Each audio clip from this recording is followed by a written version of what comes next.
मैं सुनाई दे रहा हूं? क्या मैं सुनाई दे रहा हूं? बताओ बताओ बताओ बताओ बताओ। Good evening good evening good evening good evening good evening good evening good evening. क्या मेरी आवाज आ रही है? क्या मैं सुनाई दे रहा हूं? बताओ बताओ बताओ बताओ। सतबीर, प्रिशा, रुचि यादव, क्या मेरी आवाज आपके कानों तक पहुंच पा रही है कि नहीं पहुंच पा रही है? बताओ कमेंट बॉक्स में ये बात बताओ कि क्या मेरी आवाज आ रही है। Hello hello hello hello hello hello. खुशी, रुचा, अनुष्का, तन्वी, मुन, प्रज्ञा, जिज्ञासा, देव, पार्थ, क्या मेरी आवाज आ रही है? क्या मेरी आवाज आ रही है? Okay, great great great great great great great great great great great. Hello ji, welcome to the next topper Prarambh batch class 12। मैं हूं रईवन राज, स्वागत करता हूं आप सभी का इस नेक्स्ट टॉपर के प्लेटफॉर्म पर। क्या मेरी आवाज आ रही है? क्या मैं दिखाई दे रहा हूं, सुनाई दे रहा हूं? बताओ कमेंट बॉक्स पे ज्वाला जलाओ ताकि हम इस प्यारे सेशन की शुरुआत कर पाए। बताओ बताओ बताओ बताओ। दिखाई दे रहा हूं भाई साहब? Clear cut clear cut. अरे वाह। हाँ जी बताओ तो क्या हालचाल है? अब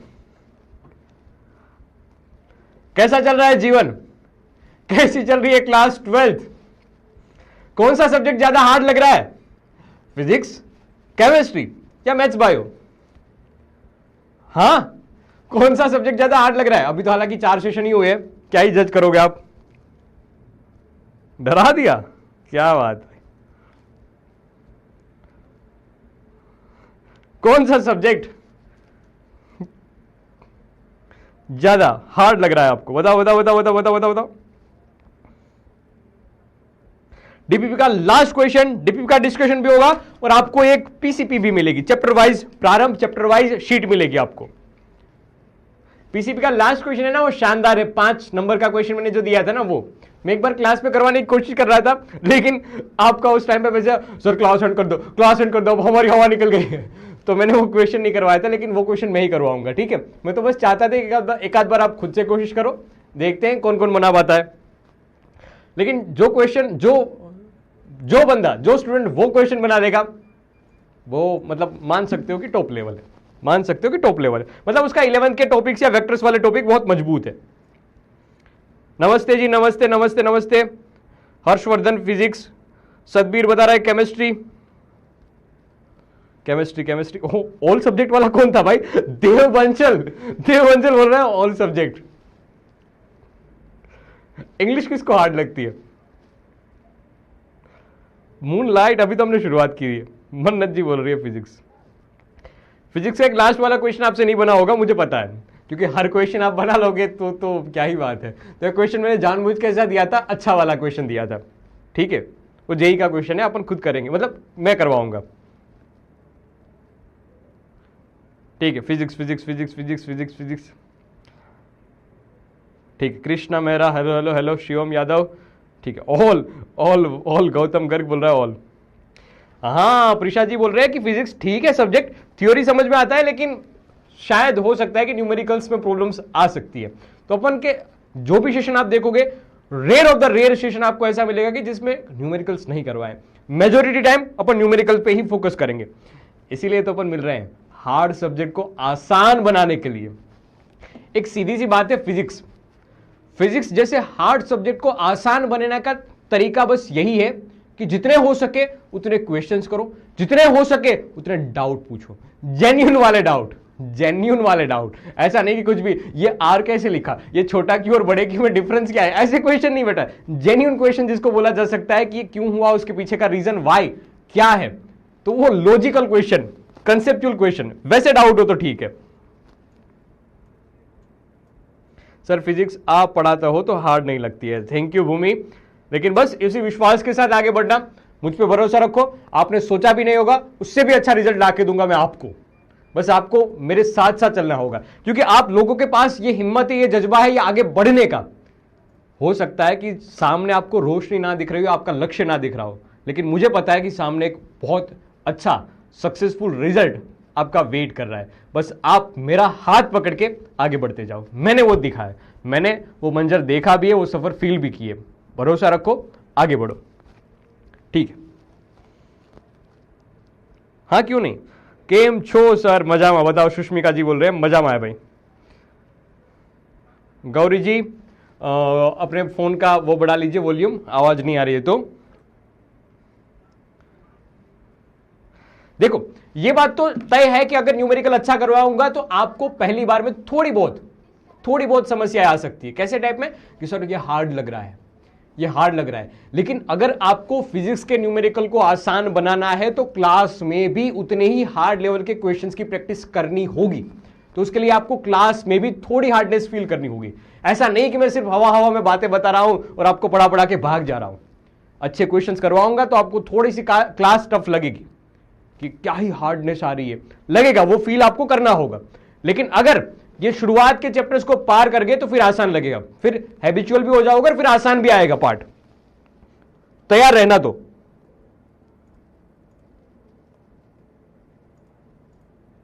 ठीक है, ठीक है। निखिल जोशी सर टीचर के साथ बॉन्ड कैसे अच्छा करें? मानवी जी बेटा जो बता रहा है, बॉन्ड आपको नहीं बनाना है, बॉन्ड हमें भी नहीं बनाना है, बॉन्ड ऑटोमेटिकली बनता जाएगा। आपको बॉन्ड बनाने पे फोकस नहीं करना है, आपको अपने रिजल्ट पे फोकस करना है, आपको अपने काम पे फोकस करना है, ठीक है। आप टीचर के साथ बॉन्ड बनाने में फोकस मत करिए बेटा। आप अपने काम के प्रति, आप अपने लक्ष्य के प्रति, अपने काम के प्रति आगे बढ़िए, ठीक है। इस पे फोकस कीजिए, बॉन्ड बनाने पे फोकस मत कीजिए, बॉन्ड ऑटोमेटिकली बनता जाएगा, ठीक है। सफर है, बनते जाएंगे, मित्र भी बनते जाएंगे और बॉन्ड भी बन जाएगा, ठीक है। हाँ गणेश जी, नकुल अच्छा हूं मैं बेटा। और कुछ बात हो तो बताओ, आगे बढ़ा दिया जाए, ठीक है। रिवाइज करते हैं बेटा, पिछले सेशन में हमने क्या पढ़ा था। सेशन की शुरुआत हमने इलेक्ट्रिक फील्ड से की थी मेरे, अरे मेरे बच्चों क्या तुम्हें ये बात है कि पिछले सेशन में हमने इलेक्ट्रिक फील्ड के बारे में बात की थी। किसके बारे में बात की थी? Electric field. और तो और वहां पर इलेक्ट्रिक फील्ड लाइंस के बारे में भी बात की थी, इलेक्ट्रिक फील्ड लाइंस के बारे में भी बात की थी। और सर हमने ये भी समझा था कि अगर चार्ज क्यू है उससे आर डिस्टेंस पे पूछा जाए कि कितनी इलेक्ट्रिक फील्ड होगी, तो इलेक्ट्रिक फील्ड का फॉर्मूला भी हमने लिखा था, that electric field E is equal to K Q by R, K Q by R square distance का स्क्वायर। अब इलेक्ट्रिक फील्ड की डायरेक्शन अगर पॉजिटिव चार्ज है तो धक्का देने वाली डायरेक्शन में इलेक्ट्रिक फील्ड की डायरेक्शन होगी, अगर नेगेटिव चार्ज है तो खींचने वाली। अब इसका डायमेंशन फॉर्मूला भी हमने लिखा था और एमएलटी वाला फॉर्म भी लिखा था, वो भी काम की बात है। और तो और हमने सुपर पोजिशन प्रिंसिपल भी इसी में अप्लाई किया था, पोजिशन प्रिंसिपल भी यहां पर अप्लाई किया था कि बहुत सारे चार्ज पार्टिकल की वजह से इलेक्ट्रिक फील्ड कितनी होगी, तो हम वहां पर वेक्टर सम किया करते थे कि E P at that point electric field is equal to E1 का प्लस करके E2 का, मतलब 2-3 चार्ज पार्टिकल है तो कैसे फाइंड किया जाएगा। और एक अच्छी बात वहां पर नल पॉइंट की भी पड़ी थी, नल पॉइंट करके एक चीज भी पड़ी थी कि जहां पर इलेक्ट्रिक फील्ड नेट 0 होती है, उस पॉइंट को हमने नल पॉइंट कहा था। याद है क्या भाइयों बहनों ये बात है कि हवा में बात, आगे पाठ पीछे सपाट, ऐसी बात नहीं हो रही ना, ये पढ़ा था हमने पिछले सेशन में, इन डिटेल पढ़ा था। इसका एक ग्राफिकल रिप्रेजेंटेशन भी किया जा सकता है कि अगर मैं E वर्सेस R का ग्राफ ड्रॉ करूं, E वर्सेस R का ग्राफ ड्रॉ करूं तो देखना ग्राफ कैसे ड्रॉ किया जाएगा, E के क्यू बाय आर। तो सीधी सी बात है कि E proportional to the 1/r square, E proportional to the 1/r square. इसका मतलब ये कुछ ऐसे रूट ऐसे कुछ करेगा। क्या समझ पा रहे हो इस चर्चा को? क्या समझ पा रहे हो? ठीक है। तो बस पिछले सेशन में यहीं तक बातें चली थी मेरे ख्याल से, और कुछ अच्छे क्वेश्चंस किए थे हमने, और कुछ अच्छे क्वेश्चंस किए थे, याद है क्या?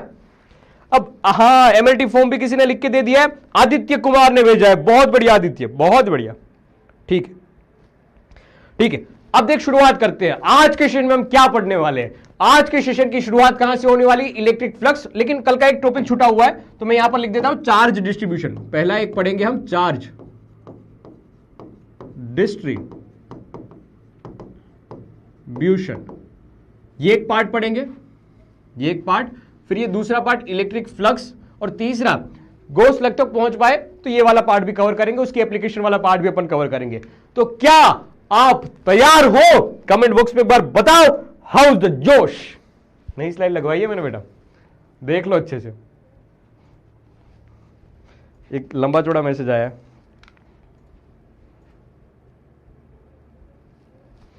वैभव जी पहले ये बताओ कि क्या आपने फर्स्ट सेशन से सब कुछ अटेंड किया है? वैभव जी आप बताओ कि आपने फर्स्ट सेशन से सब कुछ अटेंड किया है? स्कूल में फर्स्ट चैप्टर करवा दिया नैतिक, और भी अच्छी बात है, आपका रिवीजन हो जाएगा एक अच्छा खासा। अरे वाह, अरे वाह, अरे वाह, अरे वाह। बस यही सेशन के पहले अपने को यही जानना है, हाउ इज द जोश, कि आपकी अंदर शक्तियों का संचार कहां तक है। अरे वाह वाह। जस्मीन कौर बोल रही है पुरानी क्लासेस डिसअपियर हो गई है बेटा, वो थोड़ा थोड़ा ऐप गर्म हो रहा है ना, अभी 2-3 महीने से बंद था, तो वापस एक बार बंद करके चालू करोगे तो वापस आ जाएगा, ठीक है। अरे वाह, अरे वाह, अरे अरे ठीक ठीक है, बहुत बढ़िया, बहुत बढ़िया, बहुत बढ़िया। मंथली चैप्टर वाइज भी टेस्ट आएंगे बेटा, मंथली और चैप्टर वाइज भी टेस्ट आएंगे, समय समय पे टेस्ट आती जाएगी, आप चिंता मत करो, आप जो पढ़ाया जा रहा है उस पर फोकस करो पहले, ठीक है। तो बेटा शुरुआत होने जा रही है एक क्वेश्चन से, क्योंकि कल के सेशन में हमने एक क्वेश्चन मैंने होमवर्क में दिया था। क्या ये वाला क्वेश्चन आप कर लिया था? क्या आपने ये क्वेश्चन कर लिया था?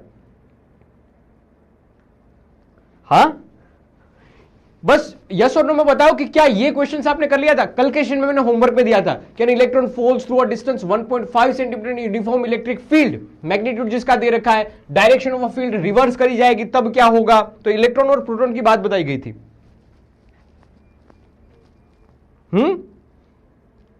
कर लिया है? इलेक्ट्रिक डाइपोल अभी नेक्स्ट सेशन में आएगी या उससे भी नेक्स्ट सेशन में आएगी बेटा? कर लिया है? अरे वाह, यस आ रहा है, नो आ रहा है, नो, यस यस यस, ठीक है।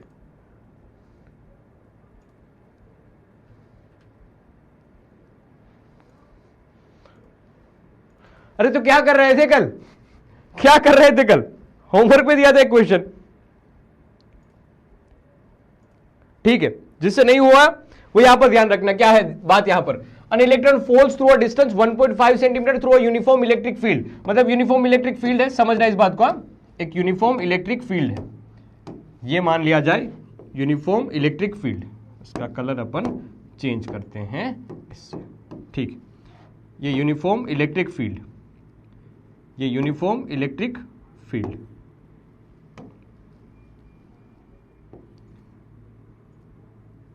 ये यूनिफॉर्म इलेक्ट्रिक फील्ड है अपने पास। अब देख, इसमें एक इलेक्ट्रॉन को छोड़ा जा रहा है, एक इलेक्ट्रॉन को यहां से छोड़ा जा रहा है, इलेक्ट्रॉन से, इलेक्ट्रॉन यहां से यहां तक नीचे आ रहा है। ये डिस्टेंस डी हमें दे रखा है, या एस डिस्टेंस हमें दे रखा है, डिस्टेंस एस हमें दे रखा है, कितना है 1.5 सेंटीमीटर। हमें सेंटीमीटर को कन्वर्ट करना है किसमें, मीटर में, तो 1.5 सेंटीमीटर पहले लिख लिया। और देखना इलेक्ट्रॉन आ रहा है, अब सीधी सी बात है, ये देख इलेक्ट्रिक फील्ड ऊपर की ओर, और नेगेटिव चार्ज पे जो फोर्स लगता है वो नीचे की डायरेक्शन में लगता है। इस नेगेटिव चार्ज पे जो फोर्स लगेगा वो नीचे की ओर लगेगा। नीचे की ओर कितना फोर्स लगेगा sir, F is equal to Q E, या फिर E इंटू ई जितना लगेगा फोर्स, इलेक्ट्रिक फील्ड की वैल्यू E है। क्या ये बात आपको याद है? क्या ये बात आपको याद है? हाँ, ये फोर्स लगेगा, इस फोर्स के कारण इलेक्ट्रिक फील्ड, ये इलेक्ट्रॉन है वो नीचे जाएगा, ये इलेक्ट्रॉन नीचे जाएगा। कितना नीचे जाएगा? S डिस्टेंस नीचे जाएगा। तो यहां तक पहुंचने में उसको टाइम कितना लगा होगा वह पूछा जा रहा है, वह आपको पूछा जा रहा है। देखना यहां पर, यहां पर देखना, तो आपको यहां पहुंचने में टाइम कितना लगा होगा वह निकालना है। अब कैसे निकाला जा सकता है? तो पहले तो एक फोर्स लग रहा है, जिस फोर्स की वजह से यहां पर एक्सेलरेशन आया होगा। अब उस एक्सेलरेशन का यूज करेंगे अपन, ठीक है। दो कहानी यहां पर साथ साथ चलेगी, यहां पर साथ साथ दो कहानी चलेगी। जैसे कि ये इलेक्ट्रिक फील्ड पहले ऐसे रखी गई है, पहले इलेक्ट्रिक फील्ड कुछ ऐसे रखी गई थी, इलेक्ट्रिक फील्ड की डायरेक्शन कुछ ऐसी रखी गई थी, ठीक है। फिर इलेक्ट्रिक फील्ड की डायरेक्शन चेंज की, रिवर्स की, इलेक्ट्रिक फील्ड की डायरेक्शन रिवर्स की इन लोगों ने, ठीक है, ऐसे रिवर्स की। ये डिस्टेंस हमें पहले से क्वेश्चन में बता दिया गया था, ये क्वेश्चन में हमें पहले से डिस्टेंस बता दिया गया था कि दैट डिस्टेंस इज एस, ये डिस्टेंस एस है, ये डिस्टेंस हमें पहले से बता दिया गया है कि डिस्टेंस एस है, ये मैंने लिख लिया यहां पर एस, ये लिख लिया डिस्टेंस एस। इलेक्ट्रिक फील्ड की वैल्यू ई है, इलेक्ट्रिक फील्ड का मैग्नीट्यूड हम चेंज नहीं कर रहे, इलेक्ट्रिक फील्ड का मैग्नीट्यूड हम चेंज नहीं कर रहे। पहले केस में किया क्या कि यहां पर इन्होंने प्रोटॉन रखा था, पहले केस में इलेक्ट्रॉन रखा था, और दूसरे केस में प्रोटॉन रख दिया, दूसरे केस में प्रोटॉन रख दिया।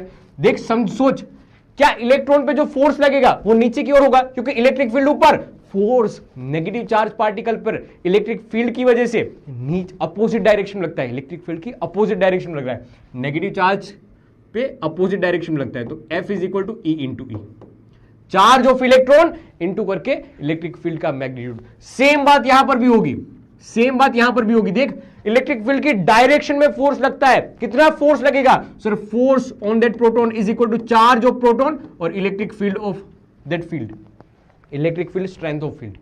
अब देख दोनों का एक्सेलरेशन अपन लिखते हैं, क्या लिखते हैं, दोनों का एक्सेलरेशन। इस फोर्स की वजह से क्या एक्सेलरेशन डेवलप हुआ होगा, ये केस 1 हो गया, दूसरा केस 2 हो गया, केस 1 केस 2।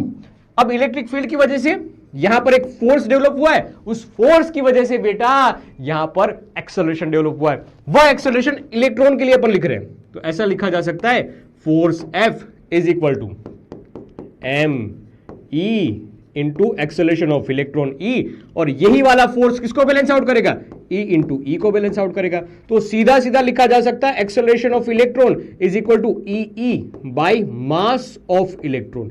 सेम बात यहां पर भी, same as it is, same बात यहां पर भी कि सर मास मतलब force is equal to mass of proton, acceleration of proton that is equal to charge of proton, electric field की स्ट्रेंथ लिख ली हमने। क्या यहां से एक्सेलरेशन निकाला जा सकता है, एक्सेलरेशन इज इक्वल टू आ जाएगा ई बाय करके एमपी। क्या ये बात समझ पा रहे हो, पहले हमने दोनों का एक्सेलरेशन लिख दिया। अब सीधी सी बात ये समझने वाली है, समझना सोचना इसके बारे में, सीधी सी बात, क्या ये कांस्टेंट है कि नहीं है, क्या ये एक्सेलरेशन कांस्टेंट है कि नहीं है, मुझे छोटी सी बात में बताओ कि क्या एक्सेलरेशन कांस्टेंट है कि नहीं है, क्या ये एक्सेलरेशन कांस्टेंट है कि नहीं है, क्या ये एक्सेलरेशन कांस्टेंट है कि नहीं है। देख E की वैल्यू हमें पता है 1.6 इंटू 10 टू पावर -19, बड़े वाले E की वैल्यू भी हमें पता है, क्वेश्चन में दे रखी है बड़े वाले E की वैल्यू, ये रही बड़े वाले E की वैल्यू, ये बड़े वाले E की value 2 into 10 to power 4 newton पर कूलम, ये बड़े वाले E की वैल्यू ये क्वेश्चन में दे रखी थी। और तो और सर मास ऑफ प्रोटॉन और मास ऑफ इलेक्ट्रॉन भी तो फिक्स ही रहते हैं, इसका मतलब ये हुआ कि ये कांस्टेंट टर्म है, एक्सेलरेशन कांस्टेंट है। तो अब मुझे बताओ कि कोई पार्टिकल है मास m का, वो नीचे आना चाहता है s डिस्टेंस, वो नीचे आना चाहता है s डिस्टेंस, उसके ऊपर नीचे की डायरेक्शन में एक एक्सेलरेशन लग रहा है, नीचे की डायरेक्शन में एक एक्सेलरेशन लग रहा है, दैट एक्सेलरेशन a लिख लिया हमने। तो कौन सा फॉर्मूला अपन यूज कर सकते हैं, इक्वेशन ऑफ मोशन याद थी क्या आपको, 11th standard equation of motion chapter number 1 kinematics motion in a straight line. पहले इक्वेशन कहा करती थी sir v is equal to u plus a t, दूसरी equation s is equal to U T plus half A T square, रटने वाली कोई बात नहीं है बेटा, और तीसरी equation v square minus u square is equal to 2as। ये कब यूज किया जा सकती है, जब एक्सेलरेशन कांस्टेंट हो, याद रखना कभी भी नहीं की जा सकती, एक्सेलरेशन कांस्टेंट हो तभी यूज की जा सकती है। क्या हमारे केस में एक्सेलरेशन कांस्टेंट है, जी हां, तभी ये यूज किया जा सकता है। यहां पर एक्सेलरेशन नीचे की डायरेक्शन में क्यों है, इलेक्ट्रिक फील्ड रिवर्स की गई थी, इलेक्ट्रिक फील्ड रिवर्स कर दी गई थी, इस वजह से हुआ है ये दोनों कहानी हमें पता होनी चाहिए, केस 1 केस 2 हमें पता होना चाहिए। आबरा का डाबरा गिली गिली, अरे आजा, आबरा का डाबरा गिली गिली छू। देख क्या ये बात समझ में आई। अब कौन सी इक्वेशन, फर्स्ट टू याद है, हाँ ठीक है। सेकंड वाली यूज किया जा सकता है, सेकंड वाली यूज की जा सकती है, तो सेकंड वाली यूज करेंगे, s is equal to U T plus half A T square. अब सीधी सी बात है, इनिशियल वेलोसिटी इसके पास कुछ नहीं है, u इज इक्वल टू 0 है, तो पहला वाला टर्म कट गया, तो आ जाएगा 2s by acceleration is equal to T square. तो t की वैल्यू अपन लिख लेंगे 2s बाय a, इसका रूट।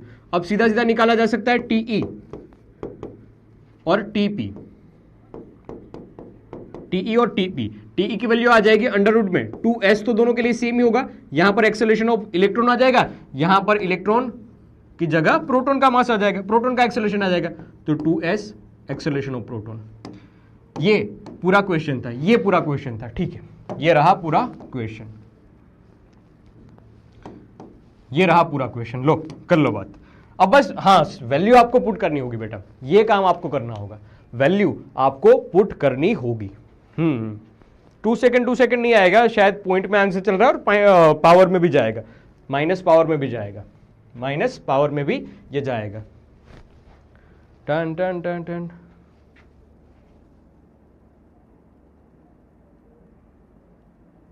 अरे अनुष्का कहीं चलता नहीं जा रहा हूं, सुन रहा हूं आपकी बातें, ध्यान दे रहा हूं, लेकिन समझाने पे मुझे बोर्ड पे तो फोकस करना होगा ना बेटा। हर टाइम पे मैं ऐसे मोबाइल रख के तो नहीं देख सकता ना बेटा, मुझे भी तो पढ़ाना है, मुझे भी तो सिलेबस आगे बढ़ाना है, मुझे हर बच्चों को देख के संभाल के, क्योंकि जो यहाँ पर स्टेज पे उसको भी मुझे आगे बढ़ाना है, इस स्टेज पे मुझे उसको भी संभालना है, और जो बहुत आगे वाले स्टेज पे मुझे उसको भी संभालना है बेटा। तो हर बार मैं चेट पढ़ता रहूंगा तो कैसे बात बनेगी। हाँ तो कभी कभी तो पढ़ाना भी होगा ना, कभी कभी क्या मोस्टली पढ़ाना ही होगा, ठीक है, ठीक है, हाँ ठीक है, आगे बढ़े, आगे बढ़े क्या, बस अब वैल्यू निकालनी थी आपको। पहला वाला पार्ट एक्सेलरेशन निकाला, फर्स्ट पार्ट एक्सेलरेशन निकाला हमने, फर्स्ट में क्या किया हमने, एक्सेलरेशन निकाला। दूसरे वाले पार्ट में हमने क्या किया भाइयों बहनों, दूसरे वाले पार्ट में हमने टाइम निकाला। तो इस क्वेश्चन को आप दो हिस्सों में बांट सकते हो, पहला एक्सेलरेशन निकालने वाला पार्ट और दूसरा टाइम निकालने वाला पार्ट, ठीक है। और लास्ट में आपको यह आंसर मिलेगा कैलकुलेशन के बाद, जहां पर लिखा जाएगा कि इलेक्ट्रॉन को इतना टाइम लग रहा है जबकि प्रोटॉन को इतना टाइम लग रहा है, प्रोटॉन को ज्यादा टाइम लग रहा है। एक मिनट, ज्यादा टाइम किसको लग रहा है, नीचे आने में ज्यादा टाइम किसको लग रहा है,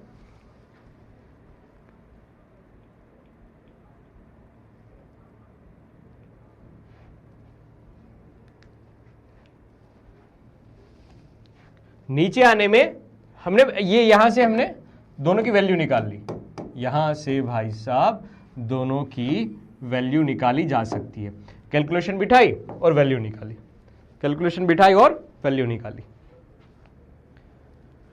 देख आपको कभी मतलब कंफ्यूजन ये आ सकता है कि मैंने यहां पर ग्रेविटी का पार्ट कंक्लूजन में लिया ही नहीं, मतलब क्वेश्चन में मैंने बोला ही नहीं, क्योंकि क्वेश्चन में साफ साफ लिखा गया था ये कि यहां पर ignored acceleration due to gravity, इसलिए मैंने ग्रेविटी वाला एक्सेलरेशन कंसीडरेशन में लिया ही नहीं, कंसीडरेशन में लिया ही नहीं, ठीक है। हाँ एक सिंपल सा क्वेश्चन पूछूं, हाँ एक सिंपल सा क्वेश्चन ये कि देख सीधी सी बात है कि इलेक्ट्रॉन का मास है वो छोटा होता है, यहां पर देखा जाए तो इलेक्ट्रॉन का मास छोटा होगा, mass of proton, mass of electron is very less as compare to mass of proton. तो प्रोटॉन वाला है वो जल्दी आ जाना चाहिए, प्रोटॉन वाले को कम टाइम लेना चाहिए, लेकिन यहां पर देखा जाए तो प्रोटॉन वाला ज्यादा टाइम लेगा, 10⁻⁷ है ना। हाँ तो ये थोड़ा सा ग्रेविटी वाले से अपोजिट जा रहा है, वो क्यों, इलेक्ट्रिक फील्ड की वजह से हो रहा है, ठीक है। जो बीच में से जिसने ज्वाइन किया ये वाला पार्ट, ये वाला क्वेश्चन, तो एक बार वापस रिवाइज कर लेना। अब हम आगे बढ़ते हैं सेशन की ओर, अब हम आगे बढ़ते हैं आज के पार्ट की ओर, लेकिन उससे पहले एक छोटा सा क्वेश्चन, उससे पहले एक छोटा सा क्वेश्चन, एबीसीडी में बताओ।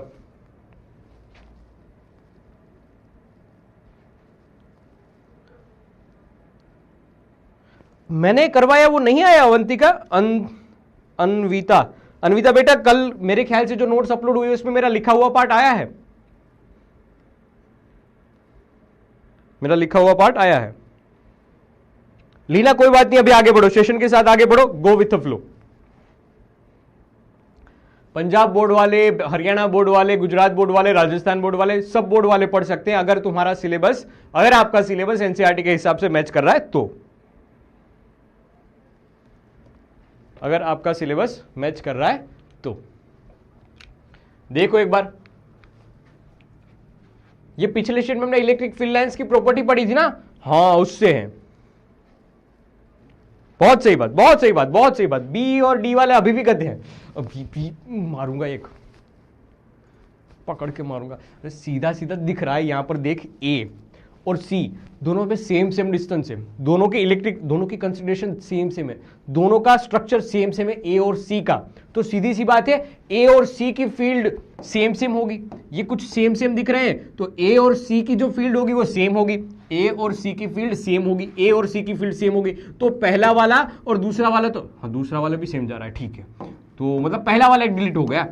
लेकिन ये बी वाले पे देख फील्ड लाइंस बहुत दूर है ना, फील्ड लाइंस बहुत दूर है, तो यहां पर डेंसिटी ज्यादा, फील्ड लाइंस पास है, मतलब नंबर ऑफ फील्ड लाइंस आसपास है तो डेंसिटी ज्यादा, डेंसिटी इलेक्ट्रिक फील्ड की डेंसिटी ज्यादा, तो लिखा जाएगा कि फील्ड यहां पर ज्यादा होगी, और यहां पर डेंसिटी कम तो इलेक्ट्रिक फील्ड कम होगी, तो बी वाले पे फील्ड कम होगी, तो ये वाला आंसर सही जाएगा, सी वाला आंसर सही जाएगा। बहुत सही, विष्णु जी ने, ओम ने, बहुत सारे बच्चों ने सही आंसर दिया, करेक्ट। एक बार ये क्वेश्चन पूछा गया था सीबीएसई में, सीबीएसई के एमसीक्यू में से ही लिया गया है, एनसीईआरटी लिखा हुआ है लेकिन सीबीएसई में क्वेश्चन एक बार पूछा गया था। हाँ करेक्ट, ठीक है आयुष जी, लो आगे बढ़ते हैं।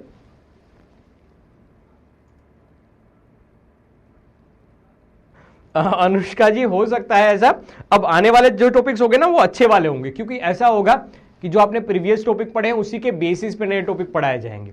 फिर भी ठीक है, बहुत आराम से पढ़ते हैं, बहुत आराम से पढ़ते हैं, ठीक है। अरे न्यूमेरिकल्स भी होने लगेंगे बेटा, पहले शुरुआत तो करो, हाँ धीरे धीरे आगे बढ़ो, धीरे धीरे देख, great things take a time, ठीक है, तो शुरुआत से धीरे धीरे से आगे बढ़ोगे, बनने लगेंगे। आपने शायद अब तक के इतिहास में उतने क्वेश्चंस ना लगे, उतने न्यूमेरिकल्स ना लगे, इसलिए नहीं बन रहे थे, अब लगाने जा रहे हो तो कब तक नहीं बनेंगे बेटा, बनने लगेंगे, ठीक है। पहले से बेटर आप अपने आप को महसूस कर रहे होंगे, लेकिन अभी तो 4 लेक्चर ही हुए हैं, धीरे धीरे आगे बढ़ो, ठीक है।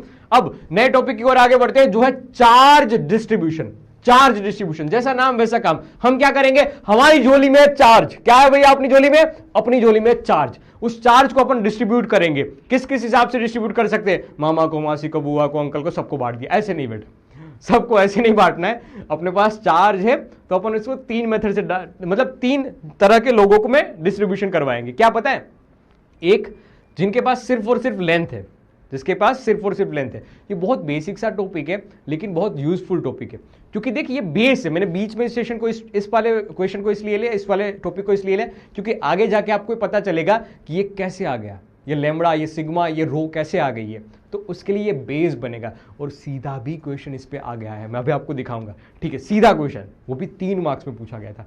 सुनना है इस बात को, चार्ज डिस्ट्रीब्यूशन। तो क्या है अपने पास, एक झोले में है बहुत सारा चार्ज। अब चार्ज का अपन डिस्ट्रीब्यूट करेंगे, किस टाइप के लोग होंगे अपने पास।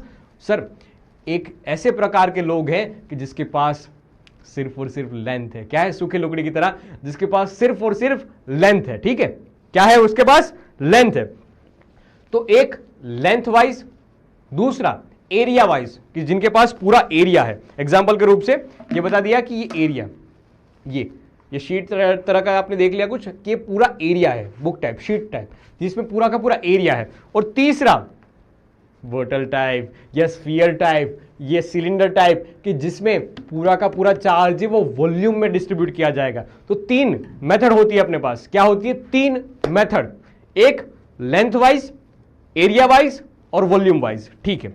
लो शुरुआत करते हैं। हाँ लीनियर, सही बात है। तरुण गुप्ता जी, कुछ जेन्युइन डाउट हो तो बताना, वरना आगे बढ़ते हैं, ठीक है। हाँ linear surface volume, correct. Dhruti, Khushpreet, बहुत सही। कशिश, बहुत सही।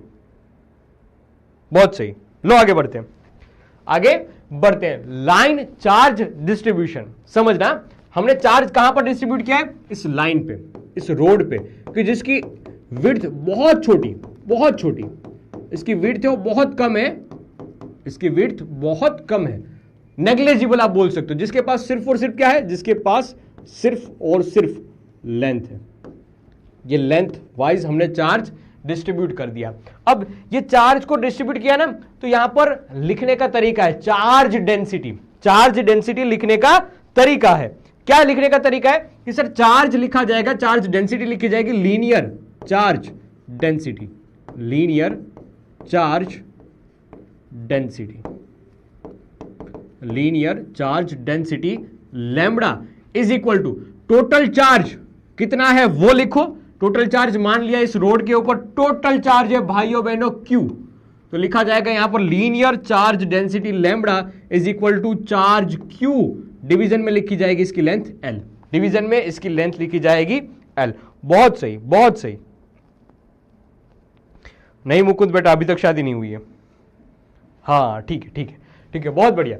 अब देख सीधी सी बात एक और है कि अगर मैं इसको एक छोटे से पार्ट वाइज काटना चाहूं, लीनियर चार्ज डेंसिटी लेकिन एक छोटे से पार्ट में हिस्से में देखूं, ये मान लिया मैंने यहां से एक छोटा सा किस्सा, छोटा सा हिस्सा, ये मैंने मान लिया एक छोटा सा पार्ट, इसमें एक छोटा सा पार्ट ये ले लिया, dl लेंथ का ले लिया, ये dl लेंथ का मैंने टुकड़ा ले लिया जिसमें चार्ज था dq, जिसमें चार्ज था dq। तो मैं एक और तरीके से इसको लिख सकता हूं, charge density lambda is equal to dq by dl। ये भी एक लिखने का तरीका है, बहुत शानदार तरीका है, बहुत शानदार तरीका है। इसका यूनिट लिखना चाहे अपन, इसका यूनिट लिखना चाहे तो ये हो जाएगा सर, चार्ज होता है कूलम में और लेंथ होगी मीटर में, लेंथ होगी मीटर में, तो लिखा जाएगा कूलम्ब, कूलम्ब C होगा वो बड़ा होगा, C होगा वो बड़ा लिखा जाएगा, और ये मीटर। कुछ गलत किया नहीं, ये टॉपिक हमें आज स्कूल में पढ़ाया गया आशिमा, ठीक है ठीक है, बहुत बढ़िया बहुत बढ़िया बहुत बढ़िया। कूलम्ब पर मीटर, C बड़ा लिखना है इसमें, ये ध्यान रखना, इस वाले में C आपको बड़ा लिखना है, C कूलम्ब का है, सेंटीमीटर का नहीं है। तो चार्ज डेंसिटी लिखी जाएगी सीधी सीधी कूलम्ब पर मीटर। दूसरा इसका MLT फॉर्म भी लिखा जा सकता है, A1T1, और डिनोमिनेटर में लिखा जाएगा लेंथ L1, तो ये आ जाएगा सीधा सीधा L-1, M0 लिखा जाएगा पहले, M0 L-1 T1 A1। लो ये MLT फॉर्म हमने लिख लिया। क्या समझ पा रहे हो इस चीज को? बहुत सही बात। अब सेम बात एरिया के लिए, एरिया में चार्ज डिस्ट्रीब्यूट है, एरिया में एरिया वाइज चार्ज डिस्ट्रीब्यूशन। ये देखा सर, हम वापस चार्ज लेके आए, कितना चार्ज हम डिस्ट्रीब्यूट करने जा रहे हैं सर, हमारे पास चार्ज है कैपिटल Q जितना, वो चार्ज हम एक शीट को दे रहे हैं, हम एक शीट को ये चार्ज यूनिफॉर्मली डिस्ट्रीब्यूट कर रहे हैं, जिसको हमने लिख लिया चार्ज Q। कितने एरिया में दिया है सर, मान लिया इसकी लेंथ कुछ L है और इसका विड्थ कुछ B जितना है, तो इसका टोटल एरिया हमने लिख लिया A। तो सीधा सीधा लिखा जाएगा surface charge density, surface charge density. साथ साथ लिखते जाना बेटा, यहां से क्वेश्चन पूछा गया था एक बार सीधा 3 मार्क्स में, ये कि बताओ लीनियर वर्सेस सरफेस का डिफरेंस या सरफेस वर्सेस वॉल्यूमेट्रिक का डिफरेंस। तो surface charge density sigma is equal to लिखा जाएगा मास, मास नहीं भाई चार्ज, चार्ज अपन करके लिखा जाएगा एरिया ए, एरिया ए। अब एक बात समझना कि स्फीयर आपको दिख रहा होगा, लेकिन ये स्फीयर नहीं है, शेल टाइप का है, अंदर से खोखला है, अंदर से क्या है बेटा, खोखला है, अंदर से ये खोखला है। तो लिखा जाएगा कि यहां पर जो चार्ज हमने डिस्ट्रीब्यूट किया है वो सरफेस पे है, चार्ज डिस्ट्रीब्यूट किया है वो सरफेस पे, कहां पर है, सीधा सीधा सरफेस पे। तो याद रखना कि स्फीयर नहीं, शेल टाइप की अरेंजमेंट होगी तो वहां पर ये आउटर सरफेस पे चार्ज डिस्ट्रीब्यूट होगा, आउटर सरफेस पे, आउटर सरफेस पे चार्ज डिस्ट्रीब्यूट होगा, जिसका एरिया भी लिखा जा सकता है। अगर मैं इसकी रेडियस मान लूं कि r है तो लिखा जाएगा एरिया 4πr²। याद रखना स्फीयर के लिए, शेल के लिए। तो सेम बात यहां पर भी, चार्ज मैंने Q डिस्ट्रीब्यूट किया है तो charge density, surface charge density लिखी जाएगी Q/A। अब इसमें भी एक छोटा सा पार्ट में लेता हूं कि अगर मान लिया जाए कि मैंने एक टुकड़ा सा लिया है, एक छोटा सा टुकड़ा लिया है, एक छोटा सा मैंने यहां से कंसीडर कर दिया है एक टुकड़ा, तो उस टुकड़े के लिए मैं सरफेस चार्ज डेंसिटी कैसे लिख सकता हूं? तो याद रखना सिग्मा का एक फॉर्मूला ऐसा भी होता है, dQ/dA, dQ/dA। दो फॉर्मूले, एक बड़े वाले के पार्ट के लिए, एक छोटे वाले पार्ट के लिए। यहां से कोई भी एक सेक्शन काट लूंगा तो उसके लिए मैं बात लिख सकता हूं, उसके लिए मैं एक बात ये लिख सकता हूं कि छोटा सा सेक्शन मैंने काट लिया जिसका एरिया मैंने लिख लिया dA, और इसमें जो चार्ज है वो मैंने मान लिया dQ। तो surface charge density sigma is equal to dQ/dA लिखा जाएगा। वापस वही वाली बात कि इसका यूनिट क्या होगा, इसका यूनिट क्या होगा, यूनिट कूलम्ब पर मीटर स्क्वायर। MLT वाला फॉर्म भी आप लिख सकते हो क्या? हाँ, MLT वाला फॉर्म आपके लिए छोड़ रहा हूं, MLT वाला फॉर्म आपके लिए छोड़ रहा हूं, -2 T1A1 ऐसा कुछ लिखा जाएगा। ये M0 आ जाएगा, यहां पर M0 आ जाएगा। क्या समझ पा रहे हो इस बात को? यहां तक सब कुछ ओके? ठीक है ठीक है ठीक है ठीक है ठीक है ठीक है, बहुत बढ़िया बहुत बढ़िया बहुत बढ़िया। लो और आगे बढ़ते हैं, समझते हैं तीसरी बात, वॉल्यूमेट्रिक वॉल्यूम चार्ज डिस्ट्रीब्यूशन, कि जहां पर वॉल्यूम में डिस्ट्रीब्यूट किया गया चार्ज वो वॉल्यूम वाइज है। हर जगह चार्ज ही चार्ज की कहानी है, हर जगह चार्ज की चार्ज कहानी है। ये चार्ज ये चार्ज ये चार्ज ये चार्ज ये चार्ज ये चार्ज ये चार्ज ये चार्ज, हर जगह चार्ज ही चार्ज की कहानी है। और ये चार्ज कितना है? वही जितना पहले था, वही जितना पहले हुआ करता था। सर अपने पास चार्ज के झोले में से अपन सबको इक्वली डिस्ट्रीब्यूट कर रहे हैं, तो चार्ज है क्यू जितना और वॉल्यूम वी जितना। अगर क्यूब है तो क्यूब के लिए वॉल्यूम लिखा करते थे एल क्यूब। अगर स्फीयर होता तो इसकी जगह, अगर कोई अपने पास एक स्फीयर होता तो अच्छा खासा, एक अच्छा खासा स्फीयर होता तो मैं इसमें रंग लगा दूं क्या? रंग लगाने के लिए इसका यूज किया जाता है, मुझे याद है, ये लगा लिया मैंने, सीखा था मैंने बचपन में। हाँ ठीक है, तो ये लिखा जाएगा सर आर और इसका वॉल्यूम लिखा जाएगा, मतलब यूनिफॉर्मली डिस्ट्रीब्यूटेड। ये स्फीयर है, गोला नहीं है, ये स्फीयर नहीं, ये सर्कल नहीं है, स्फीयर है पूरा का पूरा। तो चार्ज है कैपिटल क्यू और वॉल्यूम है इसका वी, तो वॉल्यूम वी इसमें एल क्यूब लिखा गया है। अगर ये स्फीयर है कंप्लीट तो लिखा जाएगा volume V is equal to 4/3 pi R cube, pi R cube.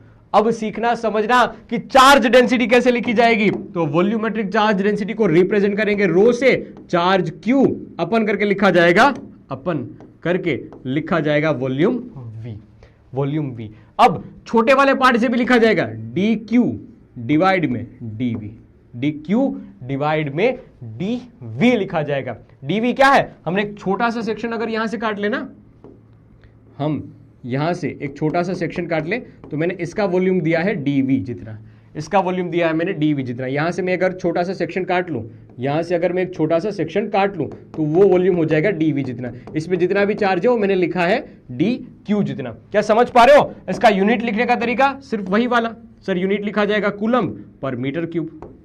और अगर एमएलटी वाला फॉर्म लिखना है तो m0 l ऊपर जाएगा -3 A1 T1, तो पहले मैंने लिख लिया T1 A1। लो, ये जो हमने सीखा था वो यहां पर अप्लाई कर दिया। यहां तक कोई भी आपत्ति हो तो मुझे बताओ। हिमांशी बेटा याद रख लेना, स्फीयर का वॉल्यूम ऐसा होता है, ठीक है। ये बात अब मैं नहीं पढ़ा सकता हूं कि ये ऐसे कैसे फॉर्मूला आया, अभी के लिए बेटा याद रख लेना, ठीक है। कशिश जी ने बहुत सही आंसर दिया है, पावर पहले ही लिख दी है, बहुत बढ़िया बात, बहुत बढ़िया बात। आगे बढ़े क्या? आगे बढ़े क्या? बात तैयार? सो रहे हो क्या? तो जाग जाओ, सोने नहीं दूंगा बेटा, आजा आजा आजा आजा, आली रे आली, आता तुझ पे भाली भाली। जय माहेश्मती। आगे बढ़ा दिया जाए क्या? आगे बढ़ा दिया जाए?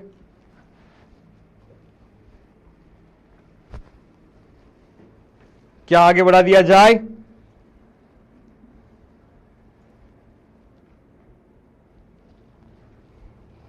लो आगे बढ़े। देखो छोटे छोटे क्वेश्चन है अपने पास।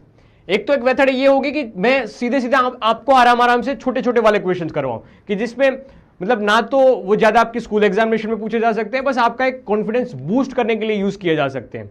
आपके कॉन्फिडेंस बूस्ट करने के लिए वो क्वेश्चन यूज किए जा सकते हैं कि देखिए हो गया 5 × 3 ये 15 हुआ है, वैसे क्वेश्चन। तो कॉन्फिडेंस मैं 100% आपको बताता हूं कि ऐसे क्वेश्चन आपसे बन जाएंगे, ठीक है। देख मल्टीप्लिकेशन वाला पार्ट ही तो होगा, यहां पर रो अगर फाइंड करने के लिए आपको बता दिया तो Q/V करना होगा, या अदरवाइज आपको रो की वैल्यू पहले से दे दी, रो की वैल्यू पहले से दे दी, चार्ज फाइंड करने के लिए बताया कि कितना चार्ज होगा, क्या कितना चार्ज होगा, तो आप क्या कर लोगे? आप सीधा यहां से कर लोगे Q = ρ/V। पहले वाले पे देखा जाए तो आप क्या कर लोगे? यहां से सीधा सीधा Q चार्ज = σ × एरिया। अगर टोटल चार्ज फाइंड करने के लिए पूछा गया होता तो क्या कर लेते यहां से? Sir charge Q = λ/L। क्या यही करते आप? क्या आप यही करते? सिंपल सी मेथड है ना। तो मल्टीप्लिकेशन वाला पार्ट ही आएगा। मैं आपको अच्छे वाले क्वेश्चंस करवाना चाहता हूं, इंटीग्रेशन वाले, डराने वाले नहीं, इंटीग्रेशन वाले, कि जिसमें आपको समझ में आएगा कि कैसे कैसे टाइप के क्वेश्चन पूछे जा रहे हैं। और बिलीव मी कि आप ऐसे क्वेश्चंस कर पाओगे, ऐसे पूछे भी जा रहे हैं आजकल और आप कर भी पाओगे। आप ऐसे क्वेश्चंस कर भी पाओगे, ठीक है। लेकिन बस मुझ पे विश्वास रखो कि कैसे यूज किया जाएगा इसका। तो अपने पास 3 फॉर्मूले थे, मैं वापस उस 3 फॉर्मूले को रिवाइज करवाता हूं। देखना, मैं उस 3 फॉर्मूले को वापस एक बार रिवाइज करवाता हूं। क्या है अपने पास फॉर्मूला? एक फॉर्मूला ऐसा था, lambda is equal to Q by L, और दूसरा था D Q by D L, ठीक है। तो यहां से सीधा सीधा लिख सकता हूं lambda is equal to Q into करके एल, क्यू इंटू करके एल, या फिर सीधा सीधा मैं ऐसा भी फॉर्मूला तो यूज कर सकता हूं, D Q is equal to lambda into D L. ये भी तो एक फॉर्मूला बन सकता है, ये भी तो एक फॉर्मूला बन सकता है बेटा, बन सकता है ना। हाँ, अब यहां से अगर चार्ज में फाइंड करना चाहूंगा तो बन जाएगा सर ये integration D Q lambda into D L, दोनों तरफ इंटीग्रेशन, दोनों तरफ इंटीग्रेशन। अब देख, ये टोटल चार्ज क्यू आ गया और ये लैम्बडा इंटू करके डी एल। तो ये फॉर्मेट ज्यादा फेमस है। अगर लेंथ वाइज है और टोटल चार्ज आपको फाइंड करना है तो ये फॉर्मूला। सिमिलरली चार्ज क्यू अगर एरिया वाइज है तो सिग्मा इंटू करके डी ए वाला, और सेम बात अगर एरिया वाइज वॉल्यूम वाइज है तो रो इंटू डी वी वाला फॉर्मूला फेमस है, रो इंटू डी वी वाला फॉर्मूला फेमस है। ये लिख लो, काम की बात है, ये लिख लो, काम की बात है। इंटीग्रेशन यहां पर किया जाएगा, ये इंटीग्रेशन टोटल चार्ज फाइंड करने की ये मेथड है, टोटल चार्ज फाइंड करने की ये मेथड है, ठीक है। सर्कल में 4 पाई क्यों किया बेटा? 4 पाई आर स्क्वायर वो स्फीयर का है ना, सरफेस एरिया है, ये सरफेस एरिया यहां पर लिख लेना कहीं, स्फीयर का सरफेस एरिया इतना होगा, सरफेस एरिया इतना होगा स्फीयर के लिए, याद रखना, शेल के लिए। हाँ, integration is the reverse of, ठीक है। एक क्वेश्चन आपके सामने, पहले आप खुद से दिमाग लगाओ, फिर अपन साथ में दिमाग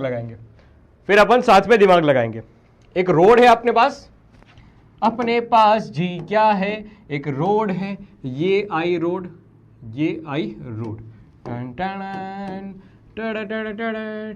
ठीक है, ये रोड। अब डिस्ट्रीब्यूशन यूनिफॉर्मली नहीं है, लेंथ वाइज डिपेंड कर रहा है कि पहले चार्ज है वो खुला खुला, फिर चार्ज एकदम भरचक आ जाएगा। देख, ये खुला खुला, फिर ये कम हुआ, ये कम हुआ, ये कम हुआ, ये कम हुआ, कम हुआ, कम हुआ, ऐसे है चार्ज जैसे रखा गया है। लैम्बडा की वैल्यू आपको दे रखी है लैम्बडा नोट इंटू करके एक्स, आपको फाइंड करना है टोटल चार्ज कितना होगा। ये लेंथ हमने को दे रखी है एल, लेंथ अपने को दे रखी है एल, यहां से यहां तक की लेंथ अपने को क्वेश्चन में ही दे रखी है, क्वेश्चन में ही दे रखी है। देख लो एक बार अच्छे से, बताओ बताओ बताओ बताओ बताओ बताओ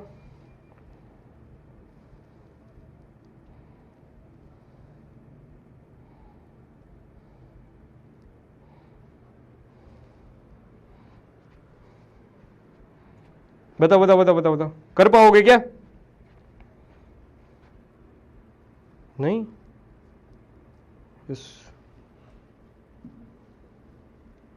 अरे क्या लिखना था बेटा आपको? पीछे वाला वापस मिलेगी ना नोट्स आपको, वहां से लिख लेना, वहां से लिख लेना बेटा।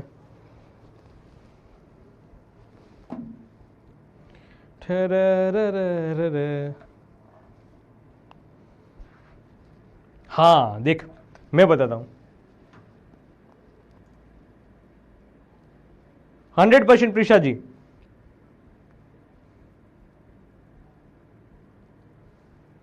देखो मैं करवाता हूं लैम्बडा नोट इंटू करके, ठीक है, बहुत सही बात। पहले तो कौन सा फॉर्मेट यूज होगा वो समझो, तो charge Q is equal to lambda into करके डीएल, ये फॉर्मेट यूज होगा, ठीक है। हमने इसका मीनिंग क्या होता है पता है? इसका मीनिंग ये होता है कि हमने एक सेक्शन काटा है, हमने यहां पर एक सेक्शन काटा है, डीएल लेंथ का हमने एक सेक्शन काटा है, यहां से शुरुआत करके ये हम गए एल लेंथ तक, डीएल लेंथ का एक सेक्शन काटा जहां पर चार्ज कितना था, छोटा वाला डी क्यू था। अब देख, लैम्बडा की वैल्यू हमें पता है, ये नॉन यूनिफॉर्म है, तो लैम्बडा की वैल्यू हमें पता है कितना है, लैम्बडा नोट इंटू करके लिखा था एक्स। हम इस डीएल लेंथ को है ना, डीएल ना लिख के अभी डी एक्स लिखेंगे, थोड़ी देर के लिए डी एक्स लिखेंगे, क्योंकि हमें वेरिएबल वो एक्स के टर्म में दे रखा है, हमें वेरिएबल एक्स के टर्म में दे रखा है, इसलिए हमने डी एक्स चुना है इसको, डी एक्स।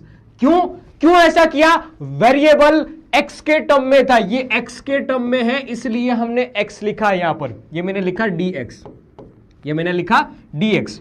अब ये क्वेश्चन में बता रखा है कि लैम्बडा की वैल्यू कितनी है, लैम्बडा नोट इंटू करके एक्स। अब सीधा सीधा पास में लिखा मैंने डी एक्स, पास में लिखा मैंने डी एक्स। देख 3 मार्क्स में थ्योरेटिकल क्वेश्चन पूछे जा रहे थे, वो नहीं चर्चा मैंने कर दी। अब अच्छे वाले क्वेश्चन कैसे आएंगे, न्यूमेरिकल क्वेश्चन कैसे आएंगे, जहां से पूछे जा सकते हैं, वो हर वो कोना छू रहा हूं मैं। देख यहां से भी क्वेश्चन बनाए जा सकते हैं, अच्छे वाले क्वेश्चन है, उसकी प्रैक्टिस करवा रहा हूं। तो मैंने लिखा, मैंने पहला वाला पार्ट लेमड़ा की वैल्यू रख दी यहां पर और इंटीग्रेशन कर दिया वापस। क्या हमें पता है कि लेमड़ा नोट की वैल्यू कांस्टेंट है, लेमड़ा नोट कांस्टेंट पार्ट है यहां पर। हाँ जी, क्वेश्चन में आपको बता रखा है, नहीं बता रखा है तो याद रख कि बता दिया गया है। x इंटू करके dx, क्या x वेरिएबल, हाँ, क्या dx वेरिएबल, हाँ, इंटीग्रेशन आया x इंटू dx। इंटीग्रेशन करने का तरीका, पावर में एक की बढ़ोतरी, नया वाला पावर नीचे, पावर में एक की बढ़ोतरी, नया वाला पावर नीचे, नया वाला पावर नीचे। कहां से कहां तक का इंटीग्रेशन होगा सर, शुरुआत करो तो 0 से शुरुआत हुई होगी उसकी, और कहां से कहां तक ये जा रहा है, l लेंथ तक वापस जा रहा है। यहां 0 से शुरुआत हुई होगी, लेंथ वाइज आप आगे बढ़ो तो ये 0 से शुरू होके l पे खत्म हुआ होगा, L पे ये खत्म हुआ होगा। तो लेमड़ा नोट डिवाइड में 2 को मैंने बाहर निकाला। अब पहली बार x की जगह l आएगा तो l स्क्वायर, दूसरी बार 0 आएगा तो 0 का स्क्वायर। तो सिंप्लीफाई करोगे आपको मिल जाएगा lambda nought l square divide by 2। That's the right answer और perfect answer for total charge. Total charge आपको इतना मिलेगा, ये इंटीग्रेशन करने के बाद आपको मिलेगा, इंटीग्रेशन करने के बाद आपको मिलेगा। ठीक है, ठीक है, ठीक है, समझ में आया क्या? ये कोई डेरिवेशन नहीं है, बस एक क्वेश्चन है, बस एक क्वेश्चन है। इसको रटना है क्या? नहीं भाई, नहीं, इसको रटना नहीं है।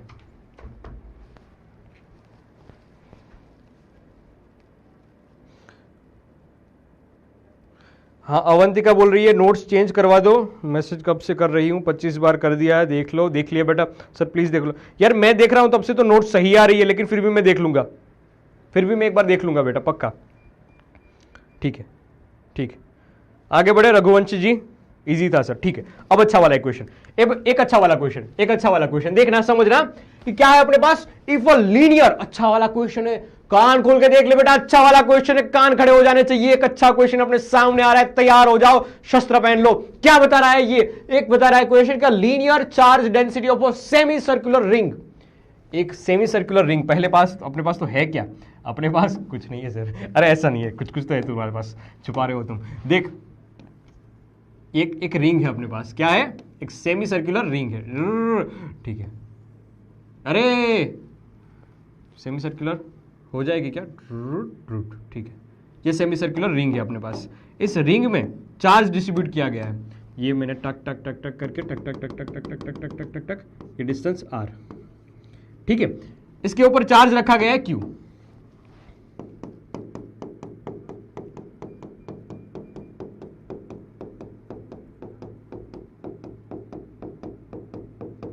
इसके ऊपर चार्ज रखा गया है Q, ठीक है। नहीं सर, चार्ज नहीं बताया है, इसकी चार्ज डेंसिटी के बारे में बताया है। Charge density lambda is equal to lambda naught sine theta हमें दे रखा है। साइन थीटा क्या है? ये कुछ एंगल वेरी कर रहा होगा, इसका वह पार्ट है।